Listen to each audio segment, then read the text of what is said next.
बेटा मैथमेटिक्स में आप सभी बच्चों ने लास्ट क्लास में एक्सरसाइज 3.3 कंप्लीट की। आई होप कि वो आपको सारी बातें समझ में भी आ गई होंगी। ठीक है, अच्छा आज हम लोग एक्सरसाइज 3.4 का इंट्रोडक्शन पढ़ेंगे। एक्सरसाइज मैट्रिक्स में एक्सरसाइज 3.4 का इंट्रोडक्शन करेंगे। मैट्रिक्स की जो एक्सरसाइज 3.4 है उसमें मेनली जो आपका है वो पूरा का पूरा एक चीज़ पर बेस्ड है, और वो ये कि किसी अवयव का व्युत्क्रम आप कैसे निकालेंगे, किसी भी मैट्रिक्स का आप इन्वर्स कैसे फाइंड करेंगे। ठीक है, तो किसी भी मैट्रिक्स का इन्वर्स क्या होता है, कैसे फाइंड आउट करेंगे, ये सब हम इस पर आते हैं अभी। लेकिन उससे पहले इन्वर्स फाइंड आउट करने के लिए मैट्रिक्स में कुछ हम प्रारंभिक संक्रियाओं का यूज करते हैं। प्रारंभिक संक्रियाओं को हम अंग्रेजी में बोलते हैं एलिमेंट्री ऑपरेशंस। एलिमेंट्री मतलब बेसिक, मूलभूत संक्रियाएं। तो कुछ एलिमेंट्री ऑपरेशंस हम मैट्रिक्स में यूज करते हैं, और उन एलिमेंट्री ऑपरेशंस का यूज करके ही हम किसी भी मैट्रिक्स का इन्वर्स फाइंड आउट कर सकते हैं। तो जैसे कि मैंने बोला कि इस एक्सरसाइज में हमारा मेन फोकस ये होगा कि आप किसी भी मैट्रिक्स का इन्वर्स कैसे ज्ञात कर सकते हैं, उसका इन्वर्स यानी कि उसका व्युत्क्रम आप कैसे निकाल सकते हैं, अवयव का व्युत्क्रम यानी कि इन्वर्स ऑफ अ मैट्रिक्स। जैसे कि मैंने बोला कि उसके लिए हम बाद में बात करेंगे, लेकिन अभी सबसे पहले मैं आपको ये बताना चाहूँगा कि उस काम में कुछ बातें हैं जो हमारी हेल्प करेंगी। सबसे पहले उन बातों को पढ़ेंगे, उनको सीखेंगे, और उसके बाद हम ये भी देखेंगे कि किस तरह से आखिरकार हम इन्वर्स ज्ञात कर सकते हैं किसी मैट्रिक्स का। इसके लिए हमें मैट्रिक्स में होने वाले कुछ एलिमेंट्री ऑपरेशंस को सीखना है। मैं आपको बताऊं, वैसे तो मैट्रिक्स में जो एलिमेंट्री ऑपरेशंस होते हैं बेसिकली केवल 3 ऑपरेशंस ही मैट्रिक्स में होते हैं, बस 3 ऑपरेशंस ही होते हैं। लेकिन अगर आप टोटल देखेंगे तो वो मिलकर के 6 बन जाते हैं। क्यों 6 बन जाते हैं? 6 इसलिए बन जाते हैं क्योंकि जो 3 बेसिक ऑपरेशन है, 3 एलिमेंट्री जो ऑपरेशन है, वो 3 रो में भी अप्लाई कर सकते हैं, और हम चाहें तो वो 3 एलिमेंट्री ऑपरेशंस हम मैट्रिक्स की कॉलम में भी अप्लाई कर सकते हैं। इस तरीके से 3 एलिमेंट्री रो ऑपरेशन और 3 एलिमेंट्री कॉलम ऑपरेशन, टोटल मिला के 6 एलिमेंट्री ऑपरेशंस बनते हैं। तो और यही हमारी हेल्प करेंगे किसी भी मैट्रिक्स का इन्वर्स ज्ञात करने के लिए।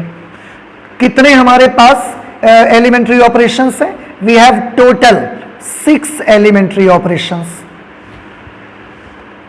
6 एलिमेंट्री ऑपरेशंस। और इन 6 एलिमेंट्री ऑपरेशंस में से 3 एलिमेंट्री रो ऑपरेशन होते हैं और 3 एलिमेंट्री कॉलम ऑपरेशन होते हैं। 3 एलिमेंट्री रो ऑपरेशन और 3 एलिमेंट्री कॉलम ऑपरेशन, इस तरीके से टोटल 6 बन जाते हैं। तो बेसिक कितने ऑपरेशन होंगे? 3। वो 3 ऑपरेशंस आप कॉलम में भी लगा सकते हैं, वो 3 ऑपरेशंस आप रो में भी लगा सकते हैं, और टोटल कितने होते हैं? टोटल 6 होते हैं। कौन से होते हैं आखिरकार वो एलिमेंट्री ऑपरेशंस? अब उन पर हम जिक्र करेंगे, आपको 1 बाय 1 मैं बताते चलूंगा, आप ध्यान से देखिएगा इसको। सबसे पहला जो एलिमेंट्री ऑपरेशन है ये है किन्हीं 2 पंक्तियों अथवा स्तंभों का परस्पर विनिमय, इंटरचेंज ऑफ एनी 2 रोज और any 2 columns of a matrix. किन्हीं भी 2 पंक्तियों अथवा स्तंभों का परस्पर विनिमय कैसे कर सकते हैं, इसको थोड़ा समझने की कोशिश करिए। जैसे हमारे पास मान लेते हैं, हमारे पास एक मैट्रिक्स है 1 2 3 4 5 6 7 8 9। Suppose this is the matrix, और जैसे कि इन्होंने लिखा कि किन्हीं 2 पंक्तियों अथवा स्तंभों का परस्पर विनिमय, 2 पंक्तियों अथवा 2 स्तंभों का विनिमय। उसके लिए मैं एक काम करना चाहता हूं। आप सभी बच्चे जानते हैं ये R1 है, ये R2 है, ये R3 है। ठीक, हम चाहें तो कोई भी दो रोज आपस में इंटरचेंज कर सकते हैं।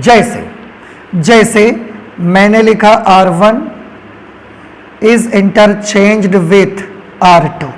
कैसे पढ़ेंगे आप इसको? R1 is interchanged with R2।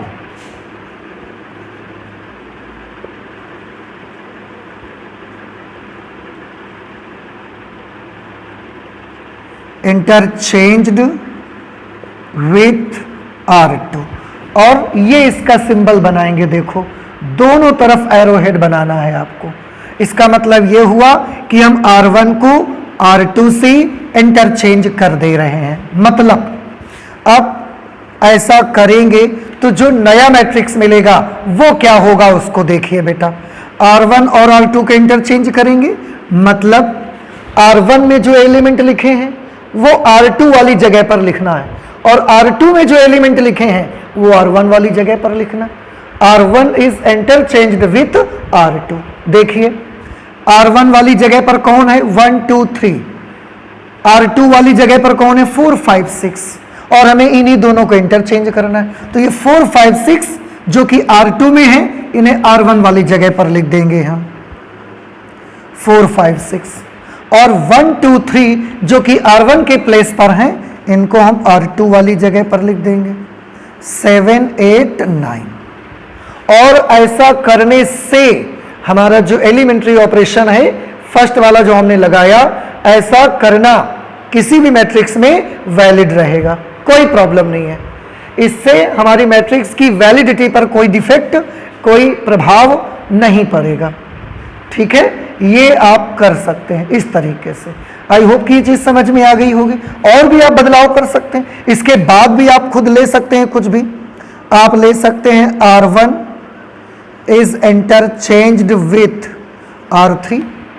किसी भी रो को किसी दूसरी रो के साथ इंटरचेंज आप कर सकते हैं।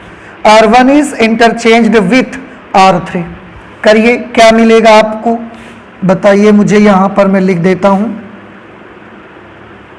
R1 को इस बार किससे इंटरचेंज करना है? R3 से।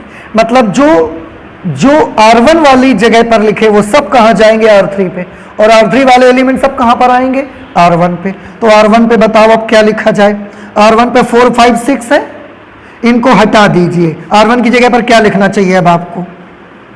7 8 9, because we are interchanging R1 with R3।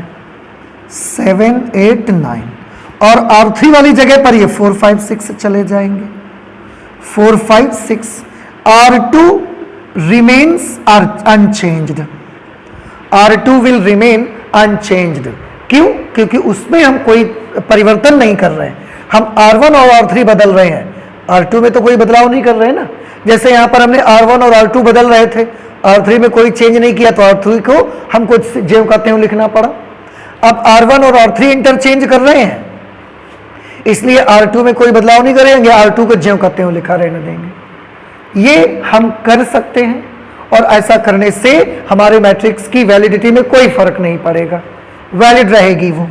और ऐसा ही यही वाला एलिमेंट्री ऑपरेशन हम चाहें तो कॉलम में भी अप्लाई कर सकते हैं। जैसे कॉलम में भी अप्लाई कर सकते हैं, जैसे मैं बोल दूं, सपोज अगेन हम ले लेते हैं एक और मैट्रिक्स, कुछ भी आप ले लो, A B C D E F G H I, ये हमने एक मैट्रिक्स ले ली।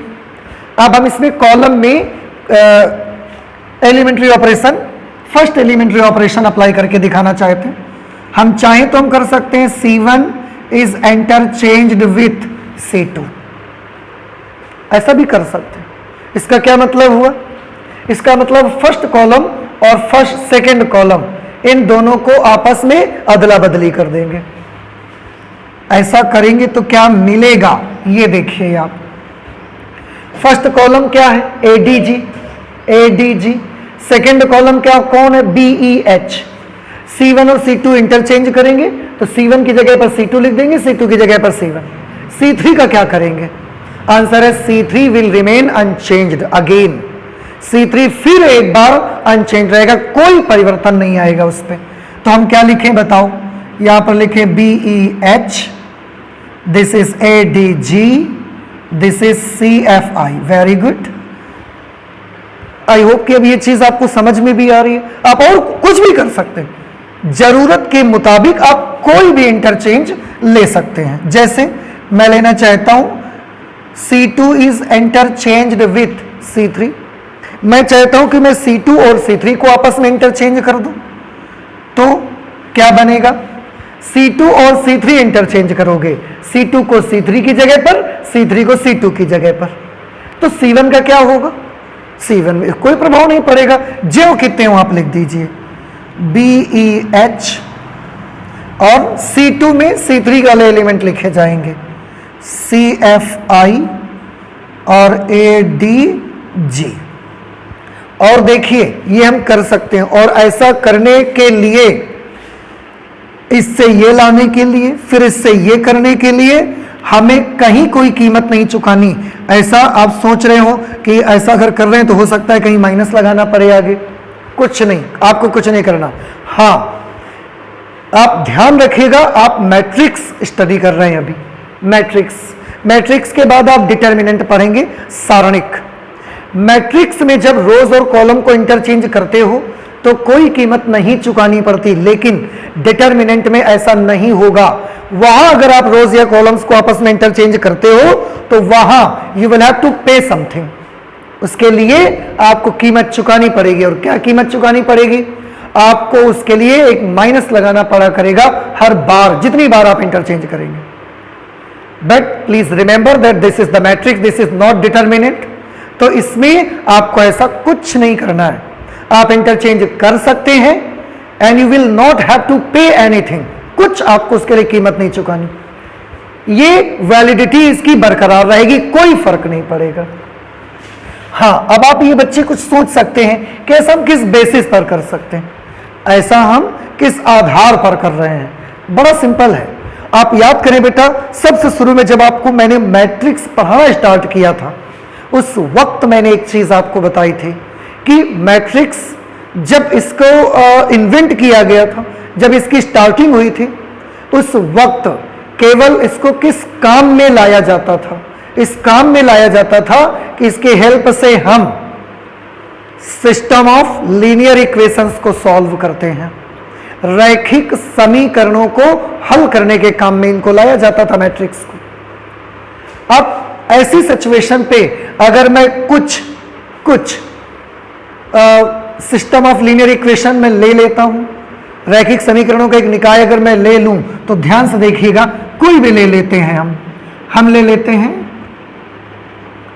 x + 2y + 3z, कुछ भी मान लो, 5 मान लो, फिर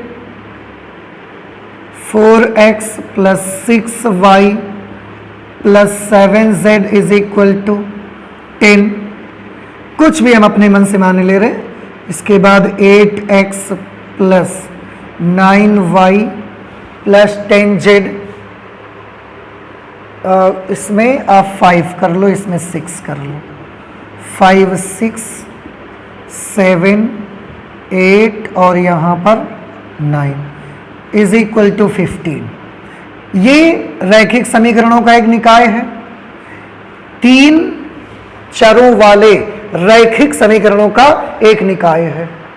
अब अगर इसमें मैं x y z के गुणांकों से अवयव बनाऊंगा, x y और z के गुणांकों से अगर मैं मैट्रिक्स बनाऊं तो यही मैट्रिक्स बनेगी। देखो, चेक कर लो, x का गुणांक 1, y का 2, z का 3, 1 2 3, 4 5 6, 4 5 6, 7 8 9, 7 8 9। तो अगर मैं इन रैखिक समीकरणों के निकाय से x y और z के गुणांकों से एक मैट्रिक्स तैयार करूं तो यही मैट्रिक्स तो बनेगी बेटा, ठीक। अच्छा, अब मुझे ये बताइए, 1 2 3, किसी क्वेश्चन में आपको ऐसे 3 इक्वेशंस लिख के दी गई हैं और आपको बोला गया इसको सॉल्व करिए और सॉल्व करके इससे एक्स वाई और जेड की वैल्यूज निकालिए। आपने सॉल्व किया, एक्स वाई जेड की वैल्यूज निकाली, ठीक है, अच्छा रहा, कुछ वैल्यूज आई होंगी, ओके। अब हमने क्या कर दिया, हमने आपको बोला, आपने आंसर निकाला तो ठीक है, और हमने आकर क्या किया कि इनको इक्वेशन ऊपर नीचे कर दिया। मैंने बोला इसको मैंने यहां कर दिया, इसको यहां लिख दिया, ऐसे लिख दिया 4x + 5y + 6z = 10, x + 2y + 3z = 5, 7x + 8y + 9z = 15। और हमने आपसे बोला कि फिर से जरा मुझे x y z के मान निकाल के दिखाओ। आप तो यही कहोगे ना कि सर आपने इक्वेशन कहां बदली, बस क्या कर दिया आपने, इसको ऊपर और इसको नीचे लिख दिया। बड़ी आसानी से हमको बेवकूफ बना रहे हैं आप, इसको ऊपर इसको नीचे लिख करके। आंसर तो क्या आएगा, आंसर तो सेम आएगा ना, जो यहां आया होगा वही आंसर यहां पर आएगा। तो अब आप खुद बताइए मुझे, किसी भी इक्वेशन को इसको मैं यहां लिख दूं और इसको यहां लिख दूं, ऐसा करने से क्या एक्स वाई जेड के आंसर में कोई इफेक्ट आएगा? आंसर इज नो, कोई इफेक्ट नहीं आएगा। तो वही तो कर रहे हैं बेटा हम, देखो ना आप ध्यान से, पहले 1 2 3 ऊपर था, 4 5 6 नीचे था, अब 4 5 6 ऊपर है, 1 2 3 नीचे है, और वही तो यहां पर करके दिखाया गया है आपको। तो अगर वहां कोई इफेक्ट नहीं पड़ रहा है एक्स वाई जेड की वैल्यूज पर, तो यहां कोई इफेक्ट क्यों पड़ेगा? यहां भी कोई प्रभाव नहीं पड़ेगा, इसलिए हम ऐसा कर सकते। तो ये बेसिक मेथड है कि क्यों हम इसको R1 R2 को इंटरचेंज कर सकते हैं। अब आप सोचोगे चलो ठीक है, ये वाली बात तो आपने बोल दिया बड़ी आसानी से, तो आपने ऐसा क्यों बदलाव करा, फिर कॉलम वाला क्यों कर दिया? अरे ये भी बड़ा आसान है भैया, आप देखो ना, आप ध्यान से देखो, ये x का टर्म, ये y का टर्म, अगर इन दोनों टर्म्स में, और दोनों प्लस में है, अगर मैं इसको आगे लिख दूं इसको पीछे लिख दूं तो क्या कोई दिक्कत है क्या?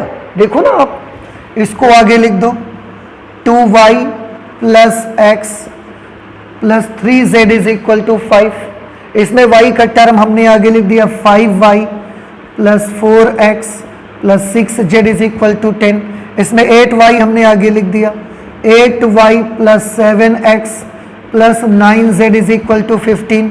फिर से हमने बोला कि लीजिए अब ये वाला इक्वेशन का सेट लीजिए और इससे भी एक्स वाई जेड की वैल्यूज निकालिए। अब आप जो वैल्यूज निकालेंगे वो क्या आएंगी? क्या यहां पर निकाली गई वैल्यूज से इसके द्वारा जो एक्स वाई जेड की वैल्यूज निकाली जाएंगी वो डिफरेंट आएंगी क्या? नहीं डिफरेंट आएंगी। अरे y को हमने आगे, x को पीछे लिख दिया है, इससे क्या फर्क पड़ने वाला है? कोई फर्क नहीं पड़ेगा। और वही चीज हमने यहां पर करके दिखाई है। पहले A B D E G H था, या हमने नंबर वाला नहीं बदल के दिखाया है आपको। चलिए मैं C1 इंटरचेंज्ड विद C2 करके दिखाता हूं, आप ध्यान से देखिए। C1 interchanged with C2, C1 को C2 की जगह पर, C2 को C1 की जगह पर 258 और 147 यहां पर आ जाएगा, और इसके बाद 369 ये आ जाएगा।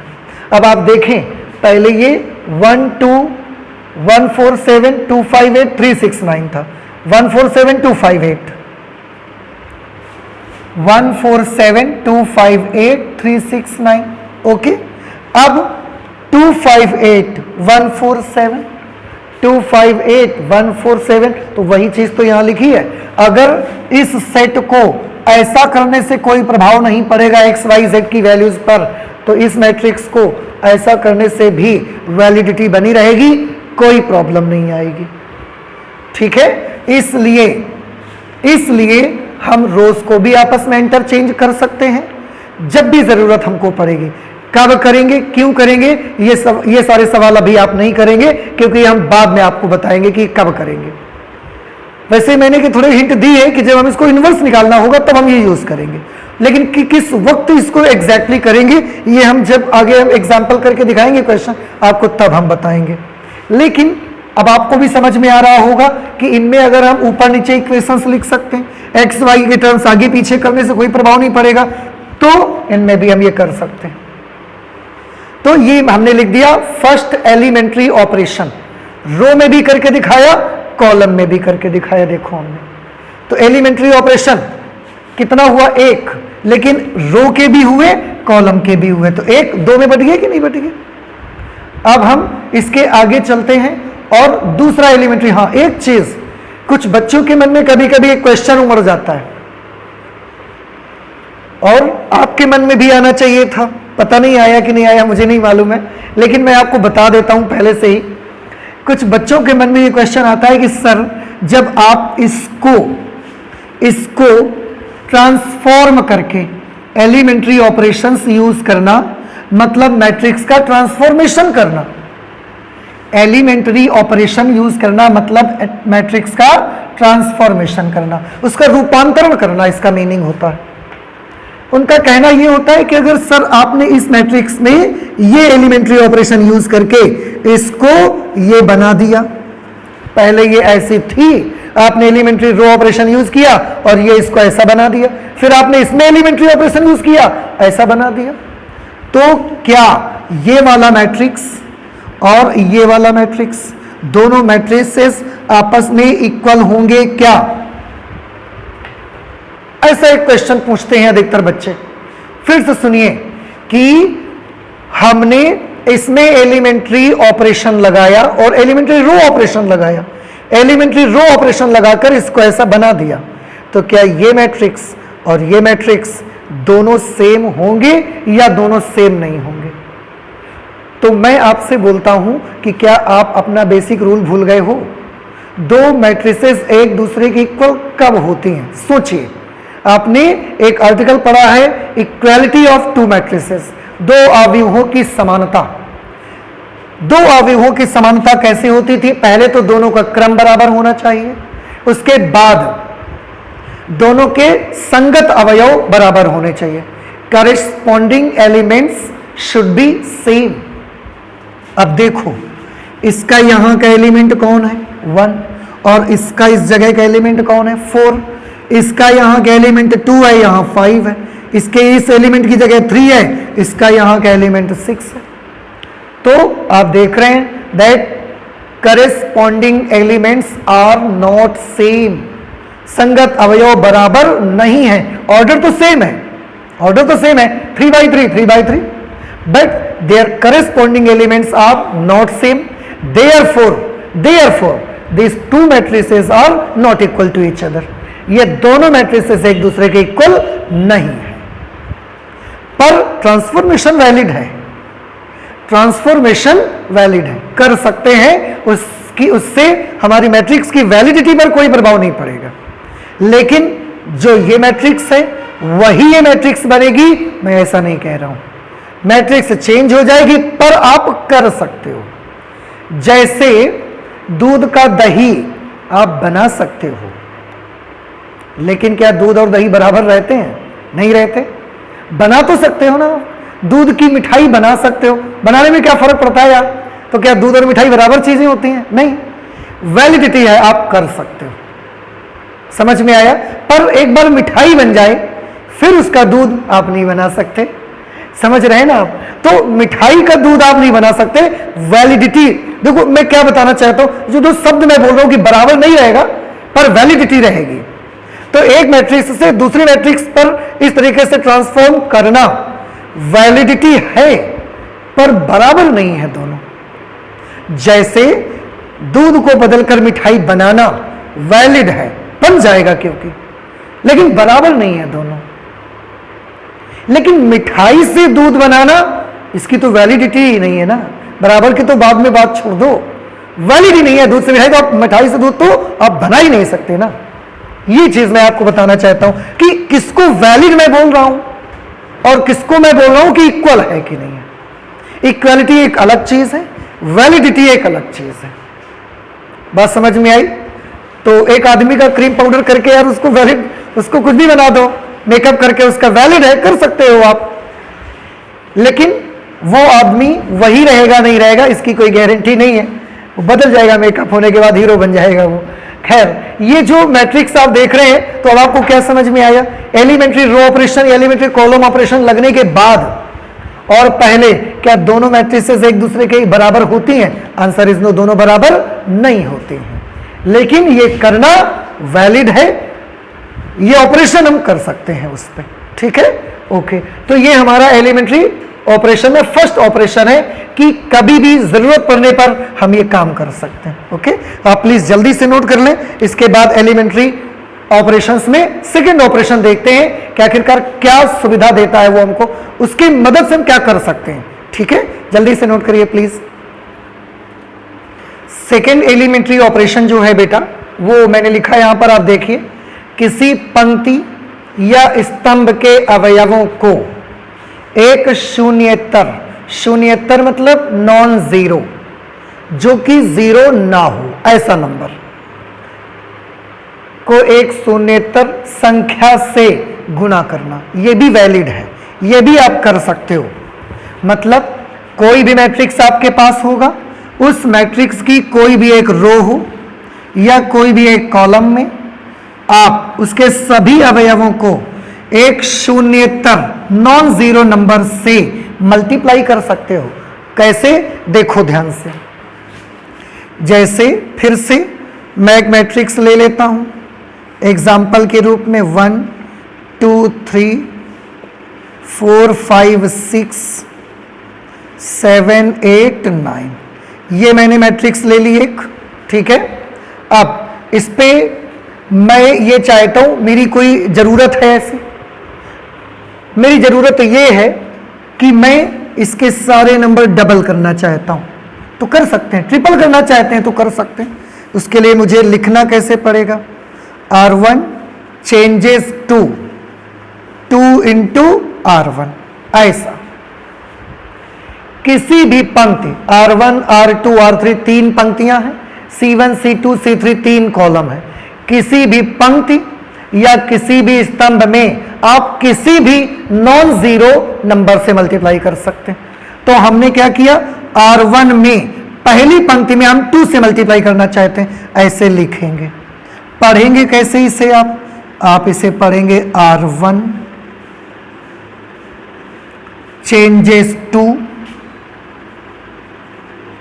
2 इंटू R1, मतलब R1 को चेंज करके हम 2R1 बनाना चाहते हैं। तो आप ध्यान से देखो, आप R1 को चेंज करना चाहते हो ना, R1 देखो यहां पर R1 चेंजेस टू 2R1, आप R1 को चेंज करोगे, इसका मतलब R2 और R3 पर कोई इफेक्ट नहीं पड़ेगा, ये एज इट इज बनी रहेंगी, जैसी है वैसे ही बनी रहेंगी। केवल और केवल बदलाव कहां दिखेगा आपको? R1 वाली जगह पर। और क्या हो जाएगा कि R1 के जितने एलिमेंट्स हैं वो सब में हमको 2 से मल्टीप्लाई करना है। कर लो, इसमें 2 से गुणा करोगे तो 2, इसमें 2 से मल्टीप्लाई करोगे 4, 2 3 आर 6। रही बात R2 और R3 के नंबरों में, क्या इनमें भी 2 से मल्टीप्लाई करेंगे? Answer is no. आप केवल R1 को चेंज कर रहे हो, इसलिए R2 R3 सेम बने रहेंगे। 4 5 6 7 8 9, ये मैट्रिक्स ए आ गई आपकी। और ऐसा करना वैलिड है, कोई दिक्कत नहीं है। आपको बाई चांस कभी आपको लग रहा है कि हम इस पे 3 से मल्टीप्लाई करवाना चाहते हैं, आप कर लो, ये डिपेंड करेगा। अब आप सोचोगे हमको 2 से करवाना रहेगा कि 3 से, मैंने ये नहीं लिखा बेटा, मैंने लिखा है किसी पंक्ति या स्तंभ के अवयवों को एक शून्येतर संख्या से, कोई भी नॉन जीरो नंबर होगा आप उससे मल्टीप्लाई कर सकते हो।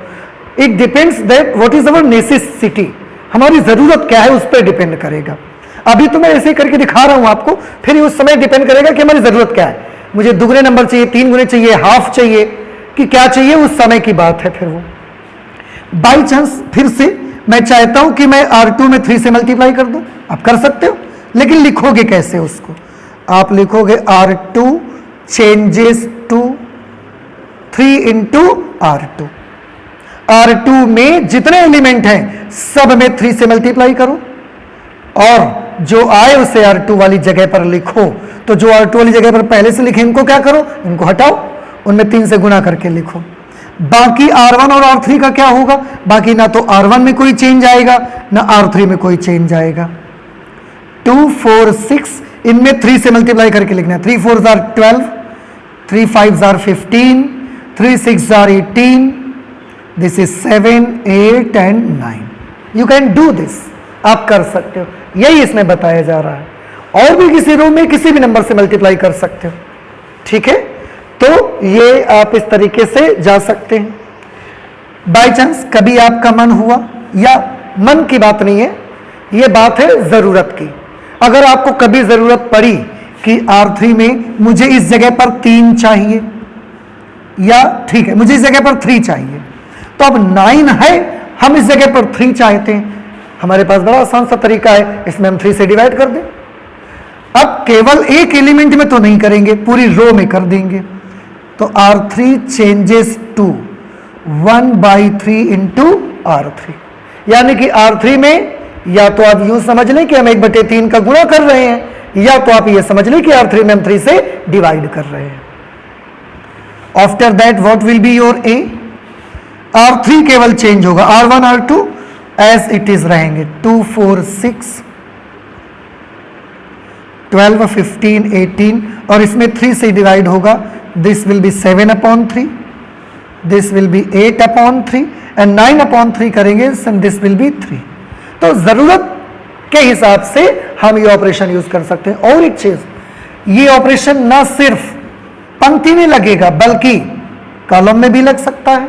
अभी मैंने जितनी भी लगा के दिखाए सब इस रो में लगा के दिखाए, आप कोई भी ऑपरेशन कॉलम में भी लगा के देख सकते हैं। जैसे A आपकी मैट्रिक्स है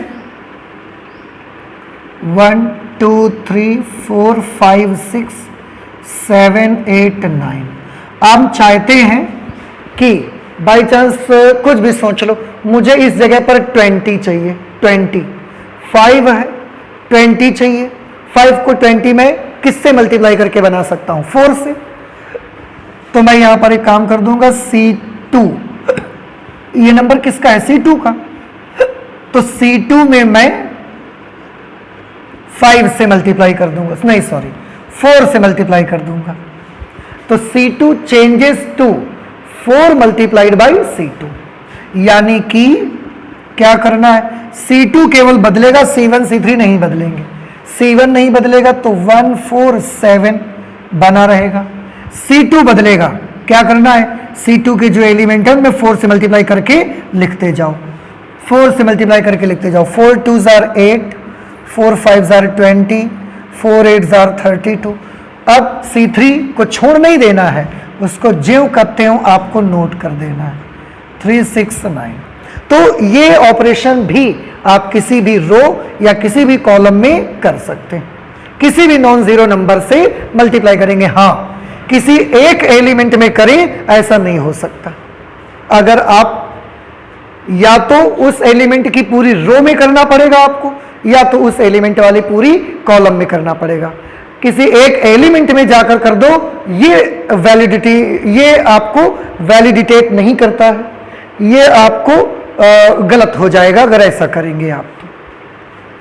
ठीक है, तो ये रहा हमारा second elementary operation, and I hope कि ये भी आपको समझ में आ गया है। 8/3, और जब इसमें 3 से डिवाइड किया तो 3 आ गया। ये 3 से 9 में भाग देंगे ना आप, 3 3 9 नहीं, देखो 3 से इसके बेटा 2 मीनिंग हैं। आप चाहे तो ये समझ लो कि R3 में हम 1/3 से मल्टीप्लाई कर रहे हैं, गुणा कर रहे हैं, और इसका एक दूसरा मीनिंग भी है कि हम R3 में 3 से भाग दे रहे हैं। तो ये एक रूल है, गुणा करने का बताया गया है। और आप देखो ना, जैसे अगर मैं बोलता हूं कि x इंटू 1/3, तो इसको हम ऐसे भी तो लिख सकते हैं ना, x इंटू 1 किया तो x लिख दिया अपॉन 3। अब इसका ये यहां पर देखते तो हमको क्या लगता है? हमको लगता है कि हमने x में 1/3 से मल्टीप्लाई किया है, लेकिन यहां जब देखते हैं तो हमको लगता है कि हमने x में 3 से डिवाइड किया है। तो मल्टीप्लाई का मीनिंग एक ही होता है, मल्टीप्लाई और डिवाइड करीब करीब दोनों के मीनिंग एक ही हैं, आप देख सकते हैं वहां पर। इसलिए कोई फर्क नहीं पड़ता आप मल्टीप्लाई कर रहे हैं, डिवाइड कर रहे हैं, कोई फर्क नहीं पड़ता उससे। ठीक है, तो ये सेकंड एलिमेंट्री ऑपरेशन हुआ। इसको भी हमने रो में भी करके दिखाया, कॉलम में भी करके दिखाया, आप और कर सकते हो कुछ भी, लेकिन अब आपको समझ में आ गया है तो ज्यादा उस पर वक्त देने से कोई फायदा नहीं है। तो रो में भी दिखाया, कॉलम में भी दिखाया। तो ये एलिमेंट्री ऑपरेशन भी दो तरह का, पहला वाला एलिमेंट्री ऑपरेशन भी दो तरह का हुआ था। तो दो वो दो ये, चार हो गए, दो और बाकी रह गए बस, यानी कि बेसिकली तो एक ही बाकी रह गया। आप प्लीज इसे जल्दी से नोट कर लें, इसके बाद हम थर्ड एलिमेंट्री ऑपरेशन करके आपको दिखाते हैं। ओके, थर्ड एलिमेंट्री ऑपरेशन जो होता है बेटा, वो हमने लिख के रखा हुआ है, आप देखें।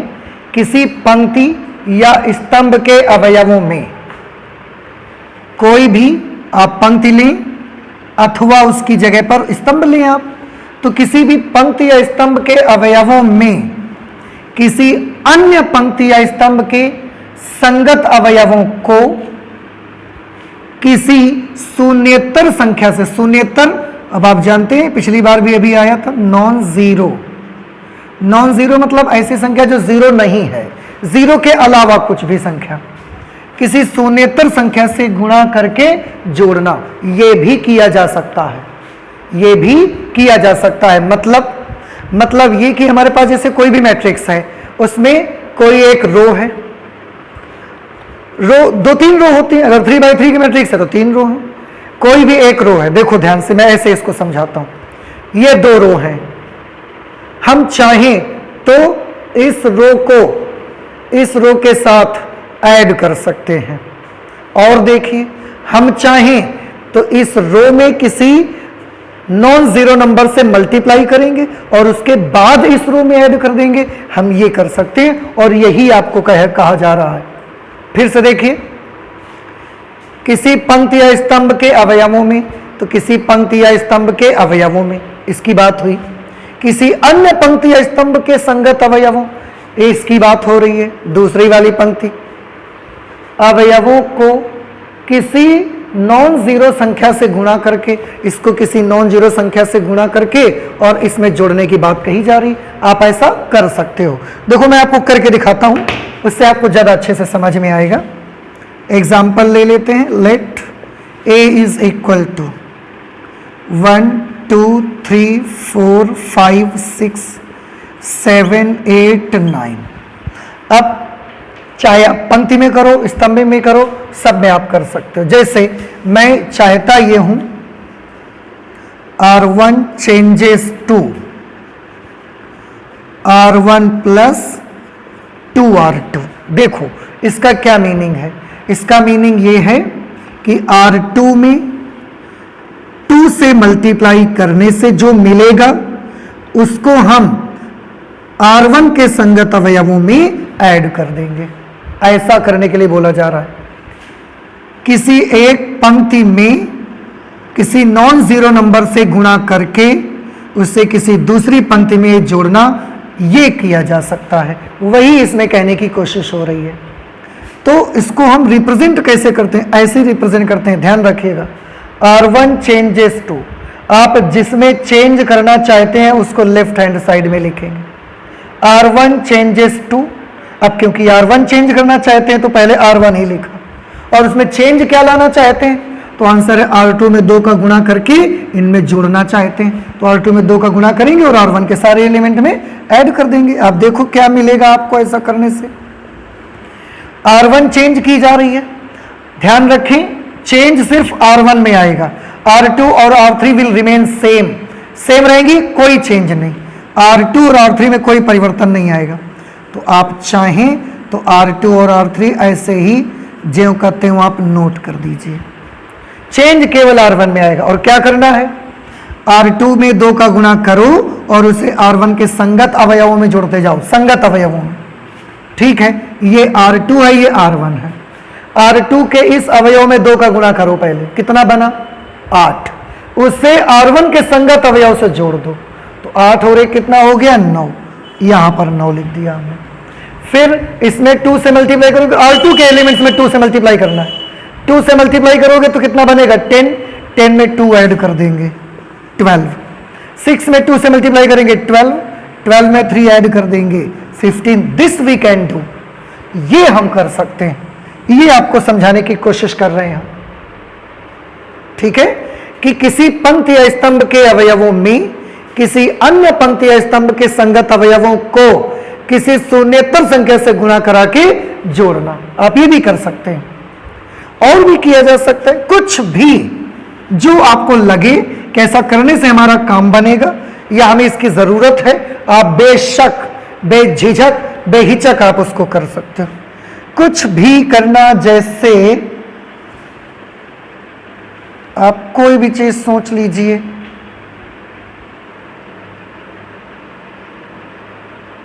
चाहे जो कुछ कर लो यार। जैसे मैंने आपको दिखाया R3 changes to R3 plus 4R1। हम क्या करना चाहते हैं? R3 को चेंज करना चाहते हैं। और कैसे? R1 में 4 से मल्टीप्लाई करेंगे और जो आएगा उसके संगत अवयवों को R3 के संगत अवयवों से जोड़ देंगे। देखो, इसमें करना है आपको, ये याद रखिए, क्योंकि इसके बाद लिखा है आपने, तो इसमें करोगे। अब आप गौर से देखें कि ठीक है, R1 और R2 में तो चेंज आना नहीं है, तो R1 और R2 को वैसे ही लिख दो। 9 12 15 4 5 6। हाँ, R3 में चेंज आना है। कैसे? R1 में 4 से मल्टीप्लाई करो, जो आए उसको R3 में ऐड कर दो। ये R1 है, इसमें 4 से मल्टीप्लाई हमने किया 36, 36 को 7 से ऐड कर देंगे 43। इसमें 4 का गुणा करो, 12 चौके 48, 48 में R3 में जोड़ देना है, 48 8 56। इसमें 4 का गुणा करो, 15 चौके 60, 60 में R3 का संगत अवयव 9 जोड़ देना है, 69। ऐसा आ जाएगा। और यही प्रोसीजर, यही आप काम कॉलम के साथ भी कर सकते हो। अगर हमारे पास एक मैट्रिक्स है कोई भी 1 2 3 4 5 6 7 8 9, हम चाहें तो ऐसा कोई भी ऑपरेशन इसमें यूज कर सकते हैं। जैसे हमने चाहा कि हम C2 को चेंज करना चाहते हैं, C2 को चेंज ऐसे करना चाहते हैं कि C2 C3 में 3 से मल्टीप्लाई करेंगे,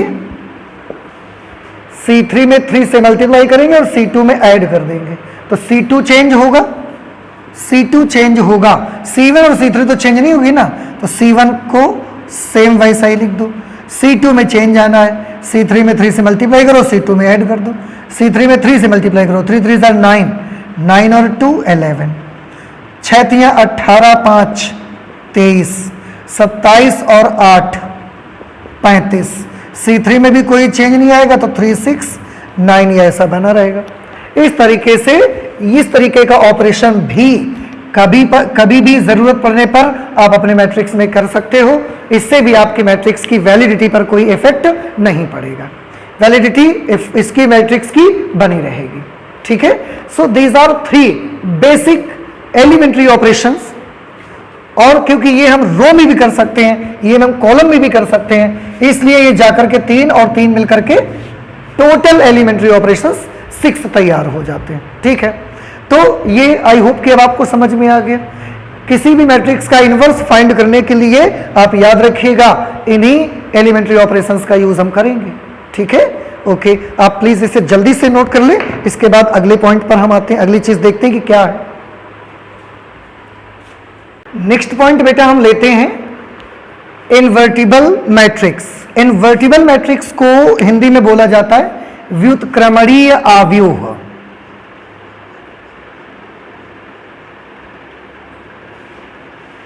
व्युत्क्रमणीय आव्यूह, ये इनवर्टिबल मैट्रिक्स है। अब सबसे पहली बात ये कि व्युत्क्रमणीय आव्यूह होता क्या है। आंसर है, व्युत्क्रमणीय आव्यूह उस आव्यूह को कहते हैं जिसका इनवर्स एग्जिस्ट करता है, अर्थात जिसका हम व्युत्क्रम, जिसका प्रतिलोम ज्ञात किया जा सकता है। ठीक है, तो आप ऐसे लिख सकते हैं,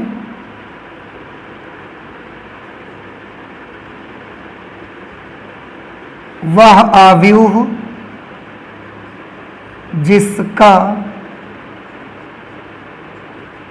व्युत्क्रम, व्युत्क्रम मतलब इनवर्स, ज्ञात किया जा सकता है, जिसका इनवर्स ज्ञात किया जा सकता है। ठीक है, इनवर्स ज्ञात कर सकते हैं हम उसका। और व्युत्क्रम का एक दूसरा नाम भी होता है जिसे हम बोलते हैं प्रतिलोम। एक तो ये नाम है व्युत्क्रम, और दूसरा नाम हम इसको ये भी बुक में लिख कर आ सकता है। तो कभी अगर प्रतिलोम लिख कर आए तो भी समझ जाना कि हम व्युत्क्रम की ही बात कर रहे हैं। और इनवर्स अंग्रेजी में इसको बोलते हैं। तो अब आपको समझ में आ गया होगा व्युत्क्रमणीय आव्यूह किस आव्यूह को कहा जाता है। आंसर है व्युत्क्रमणीय आव्यूह उस आव्यूह को कहा जाता है जिसका व्युत्क्रम ज्ञात किया जा सकता है। Whose inverse exist, जिसका इनवर्स निकाला जा सके, ज्ञात किया जा सके, उसके इनवर्स को हम मालूम कर सकें, ऐसे आव्यूह को हम बोलते हैं व्युत्क्रमणीय आव्यूह। ओके, अब व्युत्क्रमणीय आव्यूह की क्या शर्त है भाई, तो उसके लिए मैं आपको बताता हूं। If A and B are two square matrices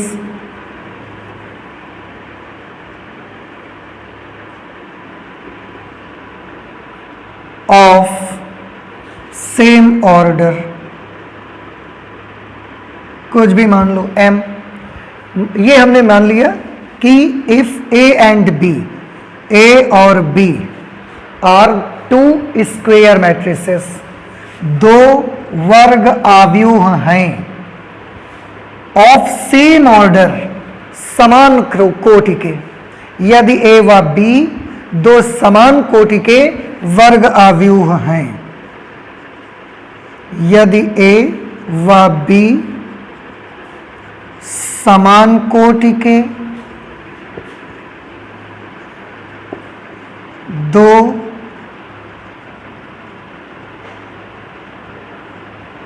वर्ग आव्यूह हैं तथा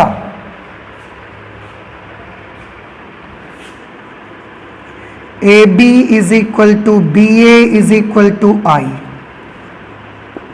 तो A को B का व्युत्क्रम कहा जाता है तथा B को A का व्युत्क्रम कहा जाता है। फिर से एक बार समझिए, देखिए क्या लिखा मैंने। ये तो मैंने कंडीशन बताई है आपको A और B के बारे में क्या शर्त होनी चाहिए। A और B, पहली बात तो दोनों ही स्क्वायर मैट्रिक्स होने चाहिए। वर्ग आव्यूह, वर्ग आव्यूह मतलब जिसके नंबर ऑफ रोज और नंबर ऑफ कॉलम आपस में इक्वल होते हैं। 3x3, 2x2, 4x4 ऐसा मैट्रिक्स होना चाहिए। दूसरा, दोनों का ऑर्डर भी सेम होना चाहिए। अगर पहला मैट्रिक्स 3x3 ऑर्डर का है, दूसरा मैट्रिक्स भी 3x3 ऑर्डर का होना चाहिए। पहला मैट्रिक्स अगर 2x2 ऑर्डर है तो दूसरा मैट्रिक्स भी 2x2 ऑर्डर होना चाहिए। ऐसा, एक तो दोनों स्क्वायर मैट्रिक्स हो और दोनों के ऑर्डर सेम होने चाहिए। ठीक, एक तो ये शर्त है। दूसरा, तथा AB is equal to BA is equal to I आ जाए, अगर ये शर्त अगर है और A B का मान निकाला हमने, B A का मान निकाला हमने, और दोनों दशाओं में इसकी वैल्यू I ही आ जाए, तो समझ जाइएगा उस वक्त हम फिर A को B का व्युत्क्रम कहते हैं और B को A का व्युत्क्रम कहेंगे। मतलब उस वक्त A और B दोनों एक दूसरे के व्युत्क्रम होंगे। A B का व्युत्क्रम होगा तथा B A का व्युत्क्रम होगा। A को B का व्युत्क्रम कहा जाता है और इसको प्रदर्शित कैसे करते हैं, इसको प्रदर्शित करते हैं A is equal to B inverse. A को B का व्युत्क्रम कहा जाता है और B के व्युत्क्रम को कैसे प्रदर्शित करेंगे? B inverse. इसको पढ़ते हैं B इनवर्स। B को A का व्युत्क्रम कहा जाता है, B को A का व्युत्क्रम कहा जाता है, मतलब B is equal to A inverse. बात समझ में आई? फिर से आप कुछ नहीं, आप केवल इतनी सी कंडीशन याद रखेंगे बस व्युत्क्रमणीय अवयव के लिए कि यदि A और B समान कोटि के दो वर्गावयव हैं और AB की वैल्यू BA के इक्वल है और इन दोनों की वैल्यू I के इक्वल है, आइडेंटिटी मैट्रिक्स है, तत्समक अवयव है, इकाई अवयव है के बराबर है, तो समझ जाइएगा कि जो A है वो B का इनवर्स है और B A का इनवर्स है। अर्थात ध्यान से देखिए, A is equal to B inverse, देख रहे हैं आप? तो हम चाहें तो A की जगह पर क्या लिख सकते हैं? B इनवर्स लिख सकते हैं। तो अगर हम इसकी जगह पर लिखेंगे तो B inverse into B is equal to कितना आना चाहिए? I। B को A का इनवर्स, A का व्युत्क्रम कहते हैं, B को A का व्युत्क्रम कहते हैं, B बराबर A इनवर्स। अगर B की जगह A इनवर्स लिखेंगे तो A inverse into A is equal to A inverse A is equal to I। ये चीज B इनवर्स B का व्युत्क्रम है, A इनवर्स A का व्युत्क्रम है। और अगर कोई मैट्रिक्स B हो और उसका व्युत्क्रम B इनवर्स हो, इन दोनों का मल्टीप्लाई आपस में करोगे तो आइडेंटिटी मैट्रिक्स ही आपको मिलेगी। ये आपको ध्यान रखना है कि अगर कोई मैट्रिक्स हमारे पास A है, A एक मैट्रिक्स है और A इनवर्स उसका व्युत्क्रम है, A इनवर्स उसका व्युत्क्रम है, तो उस सिचुएशन पर दोनों का आपस में मल्टीप्लाई करने से क्या मिलेगा? I। और A इनवर्स इंटू A करोगे तो भी I ही मिलेगा। ऐसा नहीं होगा कि A इंटू A इनवर्स की वैल्यू I हो, A इनवर्स इंटू A की वैल्यू I ना हो, ऐसा नहीं होगा, दोनों बराबर आएंगे। तो एक चीज आपको याद रखना, ये तो हुई मैट्रिक्स, इन्वर्टिबल मैट्रिक्स की शर्त। फिर से मैं एक बार आपको बता दूं कि यदि A और B दो समान कोटि के हों और वर्ग अवयव हैं तो ऐसे, और उसके साथ साथ जब हम A और B का गुणा करते हैं तो वो उतना ही आता है जितना B और A का गुणा करने से आता है, और दोनों I के बराबर आते हैं, तो ऐसे सिचुएशन पे जो A होगा उसको B का इनवर्स और B को A का इनवर्स कहेंगे, अर्थात दोनों एक दूसरे के इनवर्स होंगे। और A अगर कोई अवयव है उसका इनवर्स A इनवर्स है तो उस अवयव का और उसके इनवर्स का मल्टीप्लाई करेंगे तो I आएगा, चाहे A इंटू A इनवर्स करें तो भी I आएगा, हम A इनवर्स इंटू A करें तो भी I के इक्वल ही आएगा। ठीक है, ये एक चीज आपको याद रखनी है। अच्छा, अब इसमें एक बात और है, जैसे यहां पर बात आती है, मैंने बोला है कि स्क्वायर मैट्रिक्स होना चाहिए, वर्ग अवयव होना जरूरी है। अब आपके मन में क्वेश्चन आ रहा होगा कि क्या अगर ये वर्ग अवयव नहीं हुआ तो इनवर्स ज्ञात नहीं किया जा सकता? चेक कर लेते हैं हम लोग। हमने उसकी शर्त बताई है ना, पहली शर्त क्या है कि वर्ग अवयव होना जरूरी है दोनों का, दूसरी शर्त दोनों के कोटि बराबर होने चाहिए। अब आपको ये करके दिखाते हैं कि अगर वर्ग अवयव ना लें तो क्या हम इनवर्स ज्ञात नहीं कर सकते उसका? तो कर लेते हैं। देखिए, मान लिया हमने कि A एक मैट्रिक्स है जिसका ऑर्डर है 2/3। अब हमने वर्ग अवयव नहीं लिया, देखो नंबर ऑफ रोज और नंबर ऑफ कॉलम्स आपस में इक्वल नहीं है। एक हमने मैट्रिक्स ले ली B जिसका ऑर्डर है 3/2, ये भी वर्ग अवयव नहीं है, देखिए ये भी वर्ग अवयव नहीं है। अब आप ध्यान से देखिएगा, आप जब ए बी करने जाओगे, ये भी स्क्वायर मैट्रिक्स नहीं है, ये भी स्क्वायर मैट्रिक्स नहीं है। जब आप ए बी निकालना चाहोगे, ए इंटू बी, इसमें स्तंभों की संख्या इसमें पंक्तियों की संख्या बराबर है, तो इसका क्रम क्या आ जाएगा? ए बी का क्रम आ जाएगा 2 इंटू 2। फिर जब आप बी ए निकालने जाओगे, बी ए का क्रम क्या आएगा? बी पहले ए बाद में, स्तंभों की संख्या पंक्तियों की संख्या बराबर है, इसका ऑर्डर आ जाएगा 3 इंटू 3 का। ठीक, शर्त क्या है आप देखो जरा, शर्त यह है कि ए बी की वैल्यू BA के इक्वल आनी चाहिए। अब आप सभी बच्चे बहुत समझदार हैं, इसलिए देखिए कि क्या AB का मान BA के बराबर हो सकता है। दो अवयव एक दूसरे के बराबर कब हो सकते हैं? जब उनका क्रम बराबर हो, दूसरा उनके संगत अवयव बराबर हो। और आप देख रहे हैं बेटा, AB का क्रम है 2 into 2, BA का क्रम है 3 into 3 into 3, क्रम ही बराबर नहीं है तो बराबर कहां से हो जाएंगे? Means AB will be not equal to BA। कहने का मतलब यूं कि अगर आप वर्ग अवयव ना लेकर के, आपने वर्ग अवयव अगर नहीं लिया है, वर्ग अवयव नहीं लिया, स्क्वायर मैट्रिक्स आपने नहीं लिए हैं, इसका मतलब आपने रेक्टेंगुलर मैट्रिक्स लिए। भाई दो ही प्रकार के मैट्रिक्स अगर क्लासिफाई करोगे तो होगा, या तो रोज और कॉलम बराबर होंगे या तो रोज और कॉलम बराबर नहीं होंगे। हमको रोज और कॉलम बराबर वाली मैट्रिसेस चाहिए केवल, क्योंकि जब हमने रोज और कॉलम बराबर नहीं लिए, आप उस वक्त देखो दिक्कत क्या आई, AB का मान BA के बराबर नहीं आया।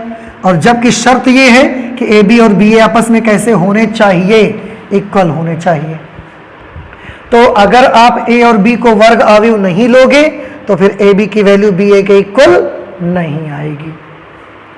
और अगर शर्त ही पूरी नहीं हो रही है तो आप कैसे उसका इनवर्स निकाल पाओगे? समझ आया? और AB BA के बराबर क्यों नहीं हो पाया? क्योंकि उनके क्रम ही सेम नहीं है। ये 2 into 2 के क्रम की मैट्रिक्स है, ये 3 into 3 क्रम की मैट्रिक्स है। और जबकि मैट्रिक्स इक्वल होने के लिए पहले क्रम इक्वल होना चाहिए, बाद में संगत अवयव बराबर देखते हैं। क्रम ही बराबर नहीं है, इसलिए AB BA के बराबर नहीं है, इसलिए इनवर्स निकालने के लिए या इन्वर्टिबल होने के लिए वर्ग अवयव का होना बेहद जरूरी है। तो AB BA के इक्वल आए और BA I के इक्वल आए, AB BA और I तीनों एक दूसरे के बराबर आए। इसके लिए जरूरी यह है कि वर्ग अवयव हो और समान कोटि का भी हो। अब देखिए, अगर बाई चांस आपने A ले लिया 2 into 2 क्रम का, B ले लिया 3 into 3 क्रम का, ये भी स्क्वायर मैट्रिक्स है, ये भी स्क्वायर मैट्रिक्स है, इसके भी नंबर ऑफ रोज और नंबर ऑफ कॉलम्स बराबर है, इसके भी number of rose number of columns बराबर है, दोनों वर्ग अवयव हैं। अब हमने वर्ग अवयव ले लिया लेकिन क्रम बराबर नहीं लिया। अब आप AB निकालने जाओगे तो आपको क्या मिलेगा? AB का क्रम क्या मिलेगा बताइए? A में स्तंभों की संख्या और B में पंक्तियों की संख्या। बउआ आप पहले देखो, पहले तो यही बराबर नहीं है दोनों एक दूसरे से, तो मल्टीप्लाई ही नहीं हो सकता, मल्टीप्लाई ही नहीं हो सकेगा। जब मल्टीप्लाई ही नहीं हो पाएगा तो AB और BA कैसे बराबर हो पाएंगे? कहने का मतलब यूं, अब आप दोनों एग्जाम्पल से देख चुके हो बारी बारी से कि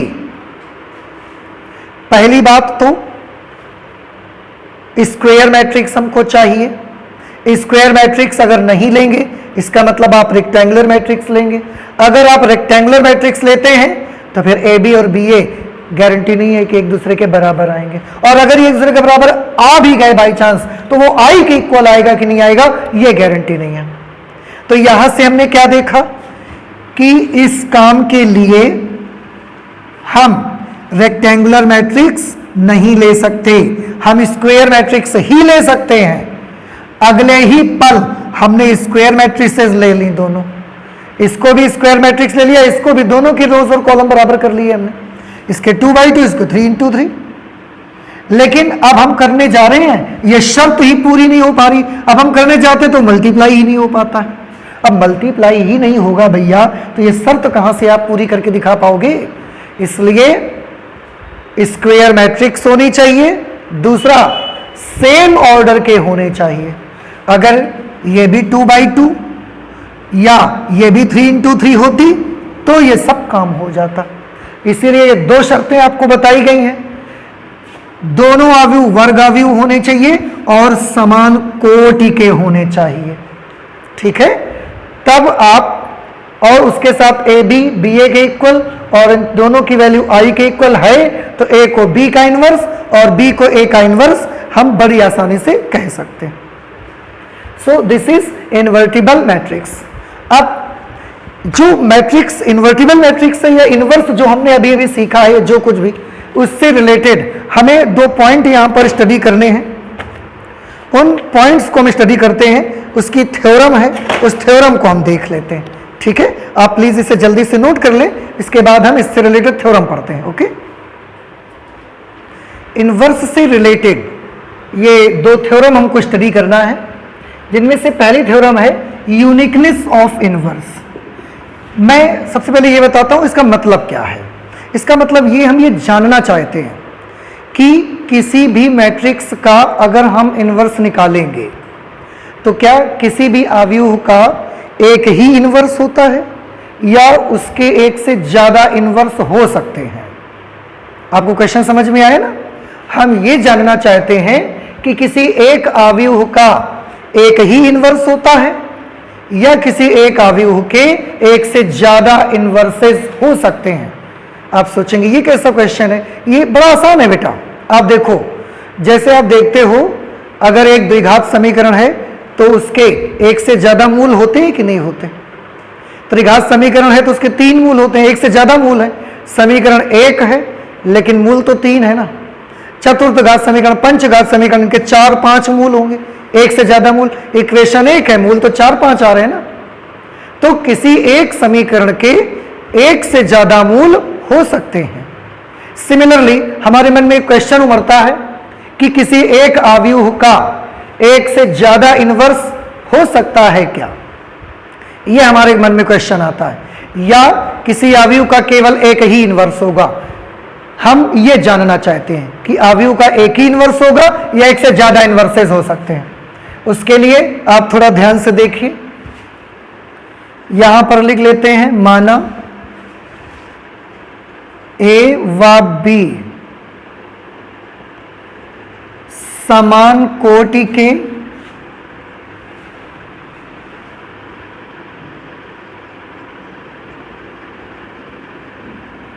व्युत्क्रमणीय वर्ग अवयव हैं, तब आप सभी जानते हो A B is equal to B A is equal to I, ये होता है। अभी आपने पढ़ा कि अगर ए और बी समान कोटि के व्युत्क्रमणीय और वर्ग अवयव हैं तो ए बी की वैल्यू बी ए के बराबर और आई के बराबर होगी।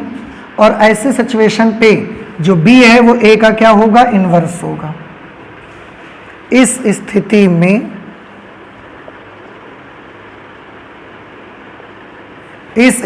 में बी ए का व्युत्क्रम है। वैसे ए भी बी का व्युत्क्रम है, पर मैं अभी इतना ही ले रहा हूं। इस स्थिति में जो बी है वो ए का व्युत्क्रम है। बी ए का व्युत्क्रम है, अर्थात B is equal to A inverse. हम ए को बी का इनवर्स भी बोल सकते हैं, लेकिन मैंने बोला केवल अभी हमको इतना समझना है तो हम यही लाइन ले रहे हैं। अब जो अभी तो इतने से हमको ये समझ में आया कि यहां जो बी है वो ए का व्युत्क्रम है। अब हम ये मान लेते हैं, माना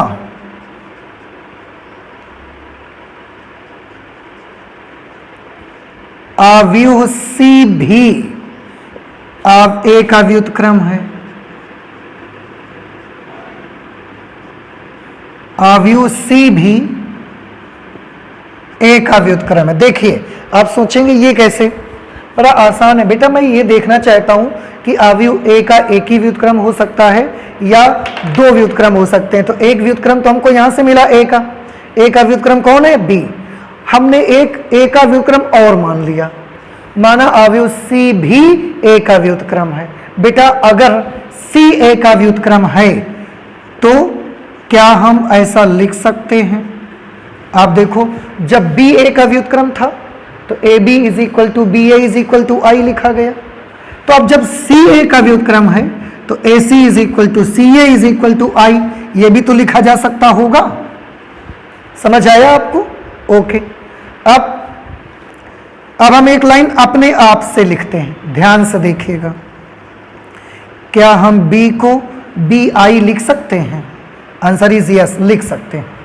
किसी भी अवयव में आइडेंटिटी मैट्रिक्स से मल्टीप्लाई करोगे वही मैट्रिक्स मिल जाती है। तो अगर बी को आई से मल्टीप्लाई करेंगे तो बी आ जाएगा। तो बी को हम ऐसा लिख सकते हैं। अब आप ध्यान से देखिए, बी की जगह बी लिखा, आई की जगह पर हम क्या लिखेंगे? आई की जगह पर हम लिख सकते हैं, आई की जगह पर देखो हम लिख सकते हैं कि आई की जगह सी ए लिख दो, ए सी लिख दो, कुछ भी आप लिख दो। आई की जगह पर हम ए सी लिख देते हैं। देखो आई की जगह ए सी भी लिखा जा सकता है, आई की जगह सी ए भी लिखा जा सकता है। ठीक, तो हमने आई की जगह पर यहां पर क्या लिखा? ए सी। अब आपको याद होगा अवयव का गुणनफल क्रम विनिमय नियम का पालन नहीं करता, लेकिन ये इसको ऐसा लिखा जा सकता है, आप देखिए b इंटू ए इंटू सी, इसको क्या बोलते थे? ये साहचर्य नियम, कम्यूटेटिव साहचर्य नियम का पालन करता है गुणनफल। ठीक है, साहचर्य नियम इसको बोलते हैं, एसोसिएटिव लॉ। ठीक है, मल्टीप्लीकेशन का एसोसिएटिव लॉ कि b इंटू ए सी है, या हम बी ए इंटू ए सी कर लें, वैल्यू सेम आती है, तो हम इसको बी ए इंटू सी लिख सकते हैं। अब बी ए की जगह पर क्या लिखा जा सकता है? देखो बेटा, बी ए की जगह पर क्या लिख सकते हैं? आई। तो बी ए की जगह पर हमने लिख दिया आई इंटू सी। आई इंटू सी, किसी भी मैट्रिक्स को अगर आइडेंटिटी मैट्रिक्स से मल्टीप्लाई करोगे तो वही मैट्रिक्स आती है, तो सी आ जाएगी, और लेफ्ट हैंड साइड पे कौन है? बी। अब आप देखो इससे क्या हासिल हुआ, इससे क्या प्रूफ हो पाया, ध्यान से देखना। आपने पहले क्या देखा था कि ए का व्युत्क्रम कौन है? बी। बाद में हमने ए का व्युत्क्रम सी भी माना, लेकिन कैलकुलेशन से हमने पाया कि बी और सी आपस में दोनों बराबर ही हैं। एक बार फिर से देख लो, b is equal to B I, ये हमने अपने मन से स्टार्ट किया, इसको अपने आप से लिया कि b is equal to B I लिख सकते हैं। b की जगह b, आई की जगह पर हमने ए सी लिख दिया, क्योंकि आई ए सी के इक्वल है, तो आई की जगह ए सी लिख दिया। फिर साहचर्य नियम का पालन कराते हुए इसको हमने बी ए इंटू सी कर दिया, बी ए की जगह पर फिर से आई लिख दिया इंटू सी, और आई इंटू सी क्या होगा? सी। अब आप बेटा गौर से देख सकते हो, ए के हमने दो व्युत्क्रम माने हुए थे, कौन कौन से? एक बी और एक सी। क्या बी और सी अलग अलग हैं? नो, बी और सी तो एक ही हैं। इसका मतलब है ए का व्युत्क्रम बी है और ए का व्युत्क्रम सी भी हमने माना था। हमने ए के दो व्युत्क्रम माने थे, बी और सी, लेकिन कैलकुलेशन हमको ये बताता है कि ए के जो दो व्युत्क्रम आपने मान चाहे आप 10 लो, लेकिन रहेंगे वो बराबर है आपस में, और बराबर रहेंगे इसका मतलब सेम है, सेम है इसका मतलब वही है तो व्युत्क्रम बदल नहीं रहा। किसी एक अवयव का केवल एक सिंगल इनवर्स ही हो सकता है, एक से ज्यादा इनवर्स उसके नहीं हो सकते। समझ आ गई मेरी बात? फिर से एक बार मैं बता दूं, हमने ए के दो इनवर्स माने थे, बी और सी। कैलकुलेशन से हमने पाया कि बी और सी अलग अलग नहीं है, बी और सी तो एक ही है, इसका मतलब ए का केवल एक ही इनवर्स हो सकता है। इसलिए किसी अवयव का केवल एक ही व्युत्क्रम हो सकता है, किसी अवयव का केवल एक ही व्युत्क्रम हो सकता है। ठीक, ये आपको याद रखना है। अगली थ्योरम पर आते हैं, जिसमें ए व बी समान कोटि के व्युत्क्रमणीय अवयव हैं। ए और बी जो हैं उनका ऑर्डर सेम है और इन्वर्टिबल भी है, तो A B inverse is equal to B inverse into A inverse. ये प्रूफ करके दिखाना है आपको, ये आपको क्या करना है, ये आपको प्रूफ करके दिखाना है। कोई बात नहीं, बड़ा इजी है बेटा, देखो कैसे करोगे। और मैं आपको बताऊं कि ये एग्जामिनेशन में लगभग करीब करीब हर वर्ष एग्जामिनेशन में ये क्वेश्चन पूछा जाता है क्लास 12th में, तो ये बड़ा इंपॉर्टेंट क्वेश्चन है। कैसे आप प्रूफ करेंगे? तरीका बड़ा आसान है। आपने एक चीज अभी थोड़ी देर पहले देखी थी, आपने एक बात अभी थोड़ी देर पहले पढ़ी थी कि अगर कोई अवयव ए है और उसका इनवर्स ए इनवर्स है, तो इन दोनों का मल्टीप्लाई करने से कितना आता है? आई। अभी थोड़ी देर पहले ही हमने बताया जब इन्वर्टिबल मैट्रिक्स को हम स्टडी कर रहे थे कि कोई मैट्रिक्स ए है और उसका इन्वर्स ए इन्वर्स है, तो दोनों का मल्टीप्लिकेशन आई के इक्वल आता है। ये आप समझ गए? तो इसी की मदद से हम अपने क्वेश्चन को स्टार्ट करना चाहते हैं। हम स्टार्ट कैसे करेंगे? देखो,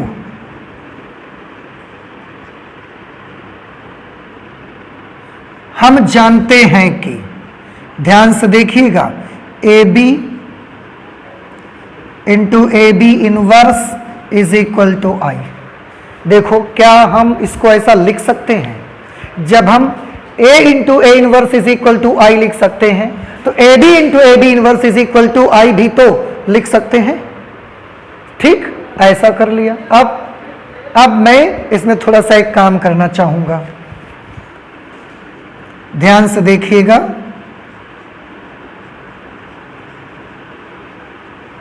pre multiplying by A inverse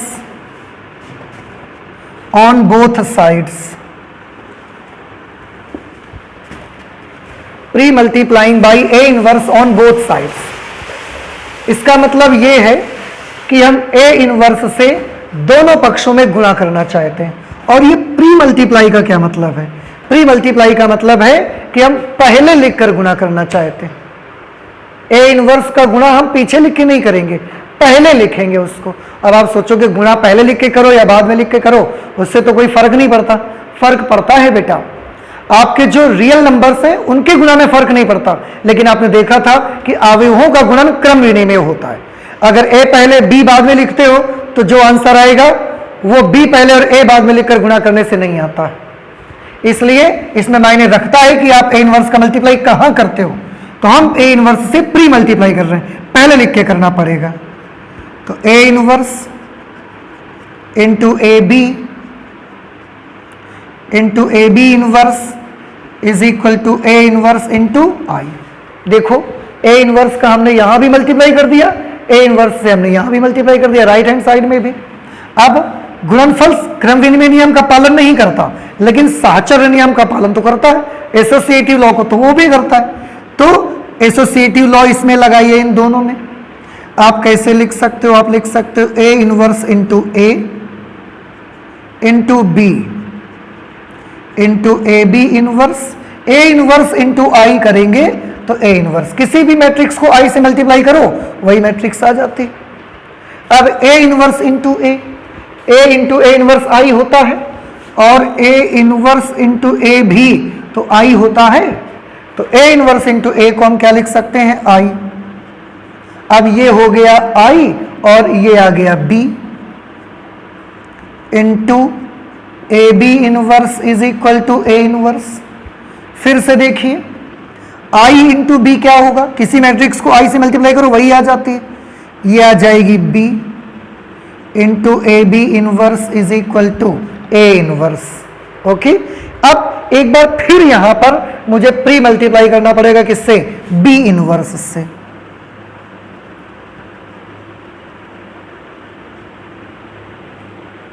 pre multiplying by B inverse on both sides, दोनों पक्षों में बी इनवर्स से प्री मल्टीप्लाई करेंगे। प्री मल्टीप्लाई मतलब बी इनवर्स को मल्टीप्लाई करते वक्त पहले लिखेंगे, इन सबसे पहले, सबसे यहां पर है, इससे भी पहले हम इसको लिखेंगे। देखो, ये हमने लिख दिया बी इनवर्स, उसके बाद हम लिखेंगे बी, और उसके बाद ए बी इनवर्स। और क्योंकि बी इनवर्स से प्री मल्टीप्लाई कर रहे हैं, वो भी दोनों साइड में, इधर भी करना पड़ेगा, B inverse into A inverse. देखो, बी इनवर्स पहले लिखा गया, ए इनवर्स बाद में लिखा गया। अब आप देखो, बी इनवर्स इंटू बी, अगर ए इनवर्स इंटू ए आई हो सकता है तो बी इनवर्स बी भी तो आई हो सकता है। तो बी इनवर्स बी की जगह पर हम क्या लिख देंगे? I. I into A B inverse is equal to B inverse into A inverse, इसकी जगह पर आई लिख दिया, इंटू ए बी इनवर्स। अब फिर से देखो, किसी भी मैट्रिक्स को आई से मल्टीप्लाई करोगे तो वही मैट्रिक्स तो आती। तो ए बी इनवर्स इंटू आई करा हमने, तो ए बी इनवर्स ही तो आएगा बेटा। B inverse into A inverse, और मिला लीजिए, यही आपको सिद्ध करना था।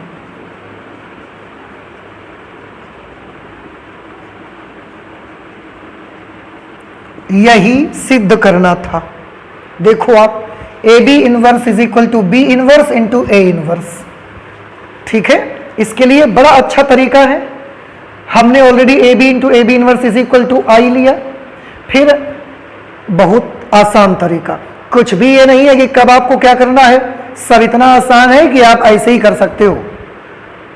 देखिए, हमने A B into A B inverse is equal to I ले तो लिया, लेकिन हमको लाना तो लेफ्ट हैंड साइड में केवल ए बी इनवर्स ही है। अगर आपको लेफ्ट हैंड साइड में केवल ए बी इनवर्स लाना है, इसका मतलब ये सब हटाने हैं आपको ए भी हटाना है, आपको बी भी हटाना है, और ये हट सकते हैं। कैसे? पहले आप ए इनवर्स से प्री मल्टीप्लाई कर दो तो ए हट जाएगा, फिर यहां पर बी बच जाएगा, फिर आप बी इनवर्स से प्री मल्टीप्लाई कर देना तो बी हट जाएगा, अपने आप ही ये हट जाएगा और इसकी वैल्यू निकल करके आ जाएगी। तो बड़ा इजी है, आप इसको एक बार नहीं समझ में आए, 2 बार 3 बार आप देखिए, बार बार उसको पॉज करके वीडियो को पलट पलट के देखिए। अगर आपको नहीं समझ में आता है तो हमें आप बताइए। ठीक है, आई होप कि ये चीज़ आपको क्लियर हो गई होगी, तो आप इसे नोट कर ले।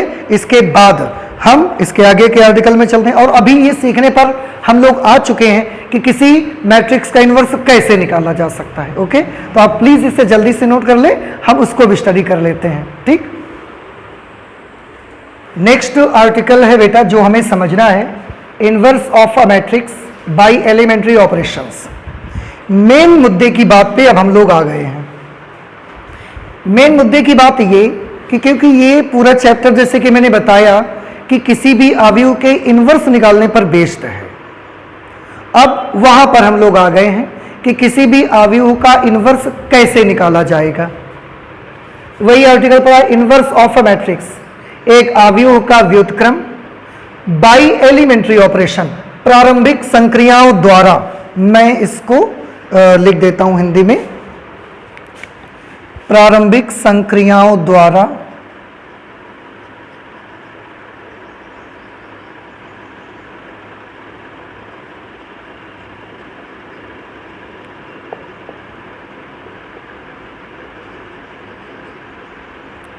प्रारंभिक संक्रियाओं द्वारा अवयव का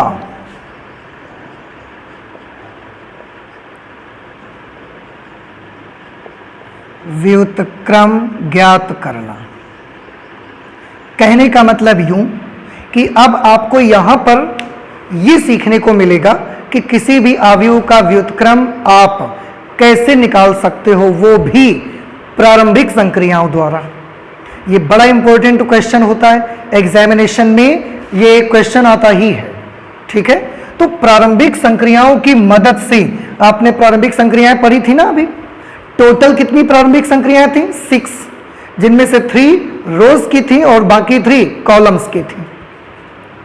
उन्हीं प्रारंभिक संक्रियाओं का प्रयोग करके हम चाहें तो किसी भी अवयव का व्युत्क्रम निकाल सकते हैं। ये हमको सीखना है बेटा इस पे। वही लिखा है, प्रारंभिक संक्रियाओं द्वारा अवयव का व्युत्क्रम ज्ञात करना। ठीक है, अब देखिए कैसे करना होता है इसको। उसके लिए मैं एक तरीका बताऊंगा, आप ध्यान से सुनिएगा।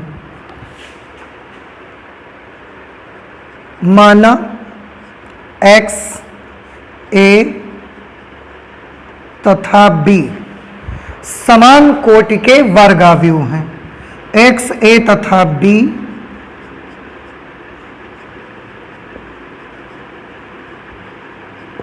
समान कोटि के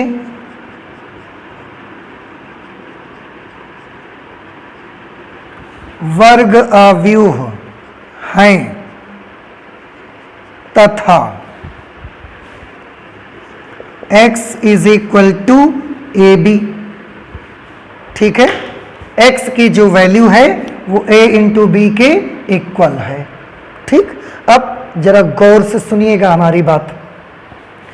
अगर x, a और b ये 3 समान कोटि के वर्ग अवयव हैं और x की जो वैल्यू है वो a इंटू बी के इक्वल है, अब इनवर्स हमको निकालना है भाई।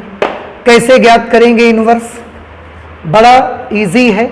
इनवर्स निकालने के लिए मैं एक तरीका आपको बताऊं। आपके पास दो तरह के एलिमेंट्री ऑपरेशन हैं। या तो एलिमेंट्री ऑपरेशन आपके पास रो वाले हैं, या आपके पास कॉलम वाले एलिमेंट्री ऑपरेशंस भी हैं।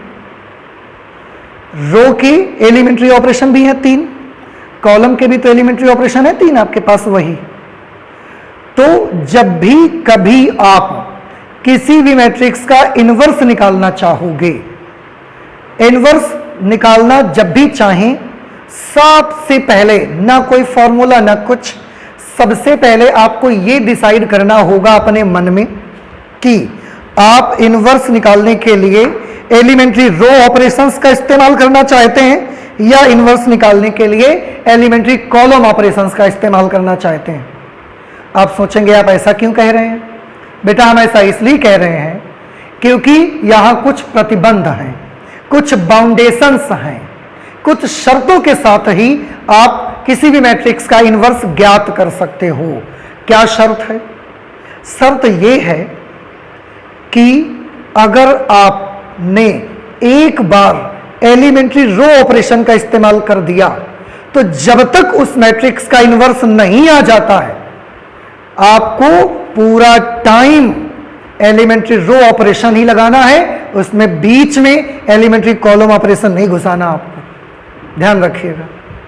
इसलिए मैं बोल रहा हूं आपसे कि जब भी आपको किसी भी मैट्रिक्स का इनवर्स ज्ञात करना हो, वो भी with the help of elementary operations, by elementary operations, elementary operations का यूज करके किसी अवयव का जब आप इनवर्स निकालना हो तो सबसे पहले क्वेश्चन देख करके ये डिसाइड कर लेना कि आप उस मैट्रिक्स का इनवर्स एलिमेंट्री रो ऑपरेशन से निकालोगे या एलिमेंट्री कॉलम ऑपरेशन से निकालोगे। और एक बार अगर आपने डिसाइड कर लिया, जैसे आपने डिसाइड कर लिया कि हम इस मैट्रिक्स का इनवर्स एलिमेंट्री रो ऑपरेशन से निकालेंगे, तो through out the question, through out the process, पूरी प्रक्रिया में फिर एलिमेंट्री रो ऑपरेशन ही आपको लगाना है।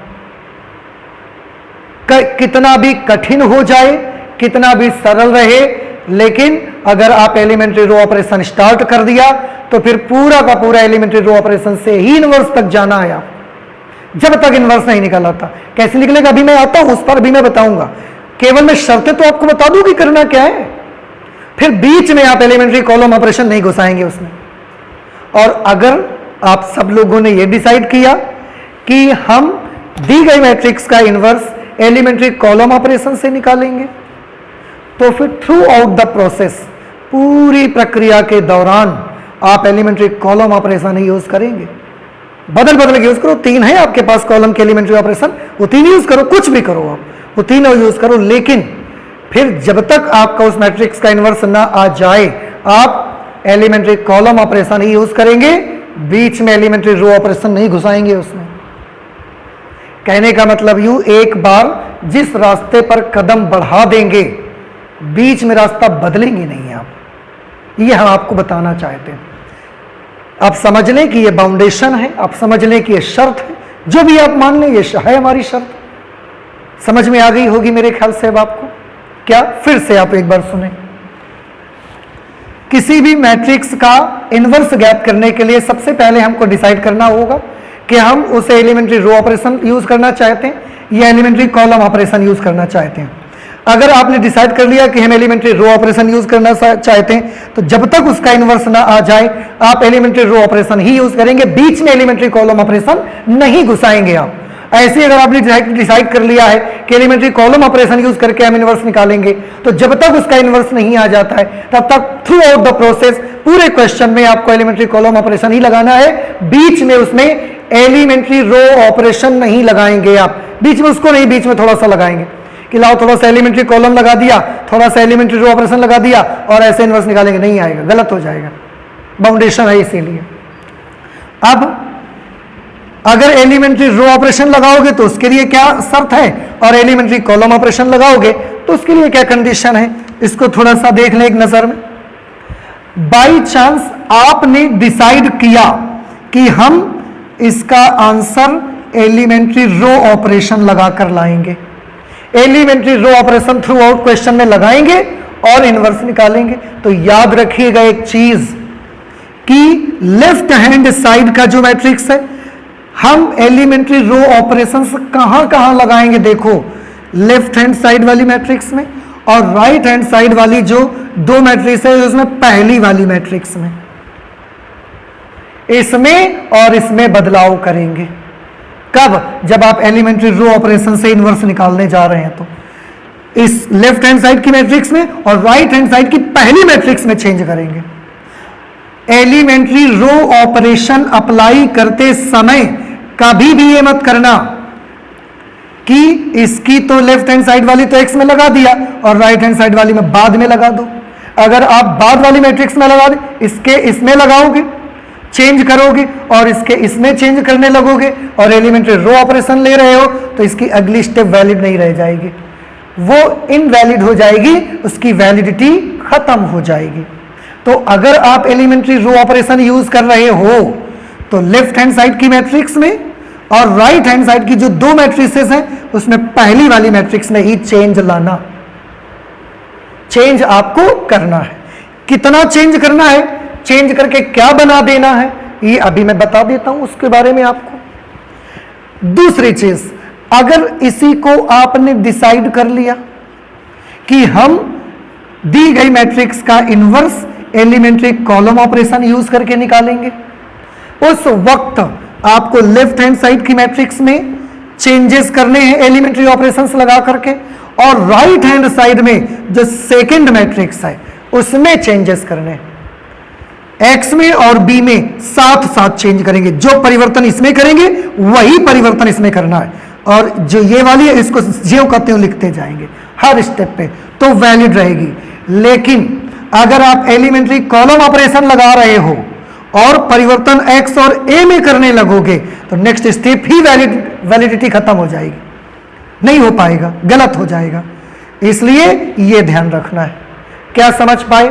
एलिमेंट्री रो ऑपरेशंस यूज करते वक्त लेफ्ट हैंड साइड की मैट्रिक्स और राइट हैंड साइड के पहली मैट्रिक्स में चेंजेस लाने हैं। एलिमेंट्री कॉलम ऑपरेशन यूज करते वक्त लेफ्ट हैंड साइड की मैट्रिक्स और राइट हैंड साइड की सेकंड मैट्रिक्स में चेंजेस लाने हैं। क्लियर? ओके। अब चेंज करना है तो कैसे करना, ये तो बात हुई प्रिंसिपल की, ये तो हमने सिद्धांत समझाया कि कब क्या करना है आपको। अब चेंजेस लाने हैं तो कितना चेंज लाना है, चेंज करके क्या कर देंगे हम भैया उसको, ये अब आप देखिए। उसके लिए मान लिया हमको दिया गया आव्यूह A है और उसका हमको व्युत्क्रम निकालना है। माना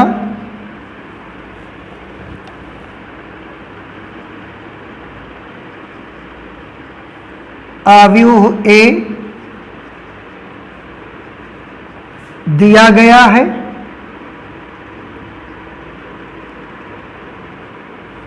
और हमें आव्यूह A का व्युत्क्रम, जिसे हिंदी में प्रतिलोम और अंग्रेजी में इनवर्स कहा जाता है। माना आव्यूह A दिया गया है और हमें आव्यूह A का व्युत्क्रम यानी कि इनवर्स ज्ञात करना है, ये हमारा टास्क है। कैसे शुरू करेंगे, देखो। अगर आप एलिमेंट्री रो ऑपरेशन लगाना चाहते हैं तो एलिमेंट्री रो ऑपरेशन लगाना चाहते हैं तो आप कैसे लिखेंगे और कैसे करेंगे, तो आप लिखेंगे A is equal to I into A, ऐसा लिख दिया करेंगे। वैसे भी किसी भी आव्यूह को I से मल्टीप्लाई करोगे तो वही तो आ जाता है, उस वक्त आप इसे A इज इक्वल टू आई ए लिखेंगे। बड़ा आसान है, A इज इक्वल टू आई ए। आई ए से याद रख लीजिए कि जब एलिमेंट्री रो ऑपरेशन लगाना हो तो A is equal to I into A करना है। और एलिमेंट्री रो ऑपरेशन लगाने के बाद हमने क्या बताया कि चेंजेस कहां कहां करोगे, चेंज इस पे करोगे आप और राइट हैंड साइड पे किस पे चेंज करोगे आप? आई पे चेंज करोगे। देखो, ठीक है। इस ए का क्या होगा? आंसर है इस ए का कुछ नहीं होगा। आप ए की जगह ए ही लिखते रहिएगा, इसकी जगह इसका अवयव भी मत लिखिएगा, ए ही लिखते रहिएगा, बस ऐसे ही इसको लेते जाइएगा। ठीक है। अब आप सोच रहे होंगे ये तो बताइए, आप कह रहे हैं चेंज करो, क्या चेंज करें? आपको चेंज करते समय ये करना है, प्रारंभिक संक्रियाएं जितनी भी हैं वो यूज कर लो आप, लेकिन यूज करते करते बदलते बदलते बदलते बदलते हमें ऐसा बदलाव करना है, ऐसे चेंजेस लाने हैं कि बदलते बदलते ये आई बन जाए। देखो, कुछ बात समझ में आई? ए की कोई वैल्यू होगी, क्वेश्चन में आपको दी गई होगी, हमें उसका इनवर्स चाहिए, और हमने डिसाइड क्या किया कि हम एलिमेंट्री रो ऑपरेशन से करना चाहते हैं। तो उसको लिखना कैसे? ए इज इक्वल टू आई, ये लिखना, फिर चेंजेस करना और उसमें प्रारंभिक संक्रियाओं वाले नियम यूज करना, जो 3 नियम बताए गए हैं आपको, और उन नियमों को यूज करके ए को बदलते जाओ बदलते जाओ बदलते जाओ। कब तक? बदल बदल कर ऐसा कुछ करो कि ये ए बदलते बदलते क्या बन जाए? आई बन जाए। ठीक। और ध्यान ये रहे कि जो जो चेंजेस आप इस ए में करते जाएं, ए को आई बनाने के लिए, वही चेंजेस आप आई में भी करते जाएं। जो परिवर्तन इसमें करें वही परिवर्तन आई में करें, तो आई भी बदलते बदलते कुछ बन जाएगा। मुझे नहीं पता क्या बन जाएगा, कुछ तो हो जाएगा, आई तो नहीं रहेगा। भाई जब बदलाव करोगे तो आई तो नहीं रहेगा, कुछ बन जाएगा। मान लिया कि ये आई बदलते बदलते बी बन गया, और ए की जगह ये ए तो हम ए ही लिखे रहेंगे, इसको हम ज्यों करते हो बिल्कुल यही लेटर अक्षर यही लिखते चले जाएंगे सब लाइनों में, तो ये लास्ट में ऐसा मिल जाएगा। तो मेन टारगेट हमारा क्या करना है? मेन टारगेट हमारा ये है कि प्रारंभिक संक्रियाओं का यूज करके इसको आई बनाना। और प्रक्रिया क्या है कि जो बदलाव इसमें करेंगे वही बदलाव आपको इसमें करने। लास्ट में जाते जाते ये कुछ भी बन जाए उसकी फिक्र मत करो, जो बन जाए जो होता जाए होने दीजिए, आप इसको बनने दीजिए और कुछ तो बन जाएगा। मान लिया बी बन जाएगा, ये ए सेम टू सेम वैसे ही लिखे रहने देंगे। उसके बाद हम क्या करेंगे? उसके बाद हम एक काम करेंगे, दोनों पक्षों में अब हम ए इनवर्स से मल्टीप्लाई कर देंगे। पोस्ट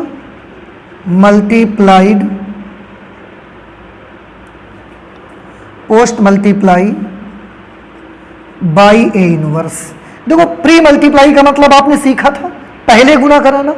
पोस्ट मल्टीप्लाई का मतलब होता है बाद में गुणा कराना। तो ए इनवर्स को गुणा कराते वक्त इसके पीछे लिखना पड़ेगा इस बार हमें। तो A I into A inverse is equal to B into A inverse. B A पहले लिख दिया, ए इनवर्स अब लिख दिया। ए इनवर्स इंटू आई करोगे तो ए इनवर्स। अब देखो ए इंटू ए इनवर्स क्या होता है? आई। तो ये हमने लिखा बी और इसकी जगह पर हो गया आई। और बी इंटू आई क्या होगा? बी। आप देखो आपको क्या करना था, अवयव ए दिया गया और अवयव ए का व्युत्क्रम, अवयव ए के व्युत्क्रम को कैसे प्रदर्शित करोगे? A inverse. ए इनवर्स ज्ञात करना है, आ तो गया बेटा, देखो A inverse is equal to B. यानी कि उस वक्त जो ये वाला मैट्रिक्स मिलेगा आपको वही ए का व्युत्क्रम बनेगा। आप देखो यही मैट्रिक्स ए का व्युत्क्रम बन जाएगा।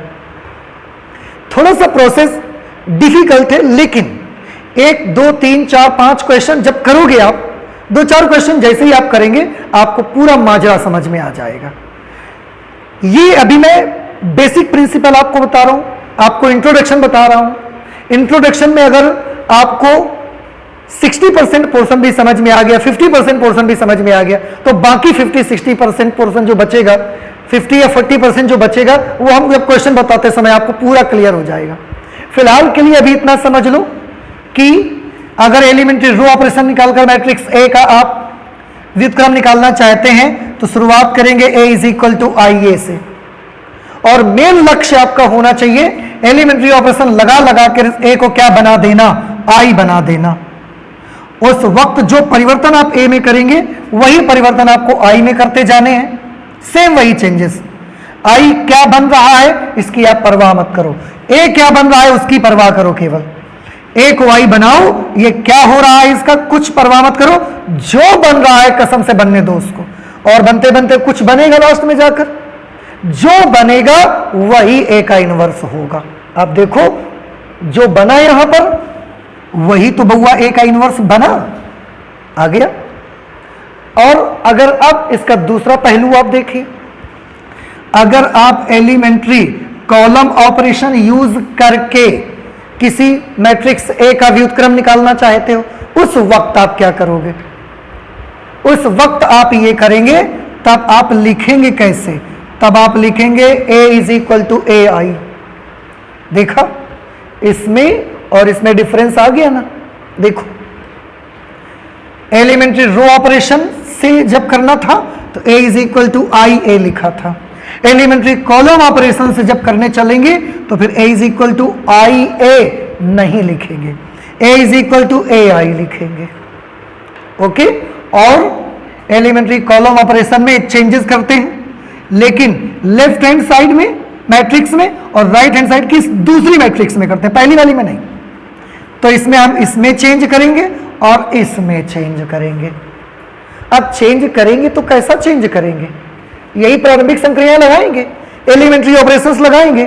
कहाँ है एलिमेंट्री ऑपरेशन, शुरुआत में 3 पढ़े हमने, वही यूज करेंगे, और वही यूज करके आप इसको कुछ भी करिए, करते करते इसे क्या बना दीजिए, आई बना दीजिए, बस ये हमारा main target.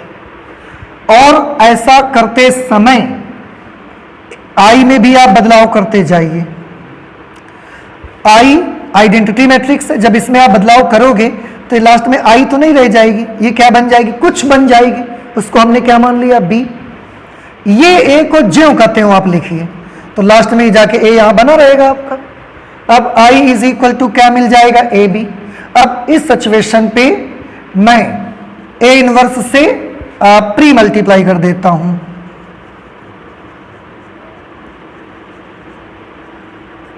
Pre multiply by A inverse on both sides. A inverse से यहां मल्टीप्लाई करोगे, प्री मल्टीप्लाई है तो पहले लिख रहे हैं, A inverse into A into B. A inverse into I का क्या होगा, देखो ये ए इनवर्स आएगा, ए इनवर्स इंटू ए का क्या होगा, आप सभी जानते हैं ए इनवर्स इंटू ए आई होता है, और आई इंटू बी क्या होगा, बी। आप देखिए बेटा फिर से ए का इनवर्स बी के बराबर आ गया। कहने का मतलब यूं कि अगर आप एलिमेंट्री ऑपरेशन लगाकर कुछ भी करके इसे आपने आई बना दिया तो उस समय ये जो कुछ भी बन के उभरेगा, ये जो कुछ भी बन के यहां पर आएगा वही ए का इनवर्स होगा। देखो ये बी ही तो ए का इनवर्स आया, इस तरह से। लेकिन प्रोसीजर आपको याद रखने, तरीके आपको याद रखने, तरीकों में आपसे गलती नहीं होनी चाहिए। एक बार फिर से मैं आपको रिवाइज कर आपको बता देता हूं और इसके बाद इसका काम खत्म हो जाएगा, और नेक्स्ट क्लास में जब हम लोग मिलेंगे तो इस पर बेस्ड क्वेश्चन सॉल्व करना स्टार्ट करेंगे, ठीक है। जब भी आपको किसी भी अवयव का व्युत्क्रम निकालना हो, सबसे पहले आपका काम क्या है, सबसे पहले आप डिसाइड करिए कि आप एलिमेंट्री रो ऑपरेशन यूज करना चाहते हो या एलिमेंट्री कॉलम ऑपरेशन यूज करके आप इनवर्स निकालना चाहते हो। अगर आपने डिसाइड किया एलिमेंट्री रो ऑपरेशन यूज करके हम इनवर्स निकालना चाहते हैं तो आप ये प्रोसेस लगाओगे। अगर आपने डिसाइड किया कि एलिमेंट्री कॉलम ऑपरेशन लगा के हम निकालना चाहते हैं तो आप ये प्रोसेस यूज करोगे। हाँ, एक छोटी सी चीज और यहां पर मैं भूल रहा हूं, बता देता हूं आपको, मुझे याद आ गया है। क्या कि अगर ये काम करते वक्त, कौन सा काम करते वक्त, ए को आई बनाते वक्त कुछ करते जा रहे हैं, बदलाव करते जा रहे हैं, करते जा रहे हैं, करते जा रहे हैं, करते जा रहे हैं, और कहीं पर भी रास्ते में एक ऐसी मैट्रिक्स मिल जाए जिसकी किसी भी एक पंक्ति या किसी भी एक स्तंभ के सभी अवयव शून्य हों तो वहीं से क्वेश्चन को छोड़ देंगे। क्यों? क्योंकि अगर ऐसा हो जाता है तो जो भी मैट्रिक्स हमको दिया गया है वो व्युत्क्रमणीय नहीं है, अर्थात उसका व्युत्क्रम ज्ञात नहीं किया जा सकता। फिर से सुनिए मैंने क्या बताया। अगर ये काम करते वक्त आप ए को आई बनाने की पहल में जुटे हुए हैं और ऐसा करते वक्त बीच में कहीं पर एक मैट्रिक्स आपको ऐसी मिली जिसकी सभी रोज जिसकी किसी एक रो के सभी अवयव या किसी एक कॉलम के सभी अवयव 0 हो जाएं, किसी एक रो के सभी अवयव या किसी एक कॉलम के सभी अवयव 0 हो जाएं, क्वेश्चन को वहीं से छोड़ दिया जाएगा और लिख दिया जाएगा कि दिया गया अवयव व्युत्क्रमणीय नहीं है, अर्थात दिए गए अवयव का व्युत्क्रम ज्ञात नहीं किया जा सकता। समझ में आ गया? तो वो क्वेश्चन वहीं से छोड़ दिया जाएगा और उसके बाद कुछ नहीं करेंगे, सीधे लिख के छोड़ देंगे कि इस अवयव का इनवर्स ज्ञात नहीं कर सकते। बस ये आपको करना है। So this was the introduction of inverse of a matrix, कि किस तरीके से किसी अवयव का मैट्रिक्स तक आप पहुंचेंगे और उससे रिलेटेड बहुत सारी बातें जुड़ी हुई हम लोगों ने आज पढ़ी। आई होप कि आपने अच्छे से समझा और आपने सीखा, आपको समझ में भी आया। किसी भी बात को समझने में कोई प्रॉब्लम होने पर आप प्लीज जरूर कमेंट करके मुझे बताया करें। लेकिन मैं आपसे कहना चाहूंगा कि प्लीज किसी भी मैथ की किसी भी एक्सरसाइज को सॉल्व करने से पहले उसका इंट्रोडक्शन जरूर पढ़ें, क्योंकि इंट्रोडक्शन में ही आपको उससे रिलेटेड क्वेश्चंस को फेस करना, उसको सॉल्व करना सिखाया जाता है। अगर आप इसका इंट्रोडक्शन नहीं पढ़ते हैं तो बहुत कुछ सीखने से आप वंचित रह जाएंगे। इसलिए प्लीज मैं आपसे रिक्वेस्ट करूंगा कि जब भी कभी आपको किसी एक्सरसाइज को पढ़ना हो उससे पहले उसका इंट्रो बताया जाता है, आपको उस इंट्रो को जरूर देखा करें। उसको नहीं देखेंगे तो एक्सरसाइज को समझने में आपको बहुत प्रॉब्लम आएगा। ठीक है, तो आज हम लोग अपनी मैथमेटिक्स में इतना ही रखते हैं। नेक्स्ट क्लास में जब हम लोग मिलेंगे तो अभी तो सिर्फ हमने प्रिंसिपल पढ़ा है, केवल समझा हुआ है चीजों को। नेक्स्ट क्लास में इन्हीं पर बेस्ड क्वेश्चंस को हम आपको सॉल्व करके दिखाएंगे। बट प्लीज आगे आने वाले समय पे, क्योंकि 24 घंटे बाद अब हम लोग मिलेंगे, तो आप कहीं भूल मत जाइएगा ये सारी चीजें, इसलिए जरूर याद रखिएगा, ताकि जब कल मैं इसको बताऊंगा, नेक्स्ट क्लास में मैं इसको बताऊंगा, फिर आपको उस वक्त इसे याद आ जाना चाहिए। तो आज मैथमेटिक्स में इतने रखते हैं, चलते हैं, मिलते हैं नेक्स्ट क्लास पे। Thank you.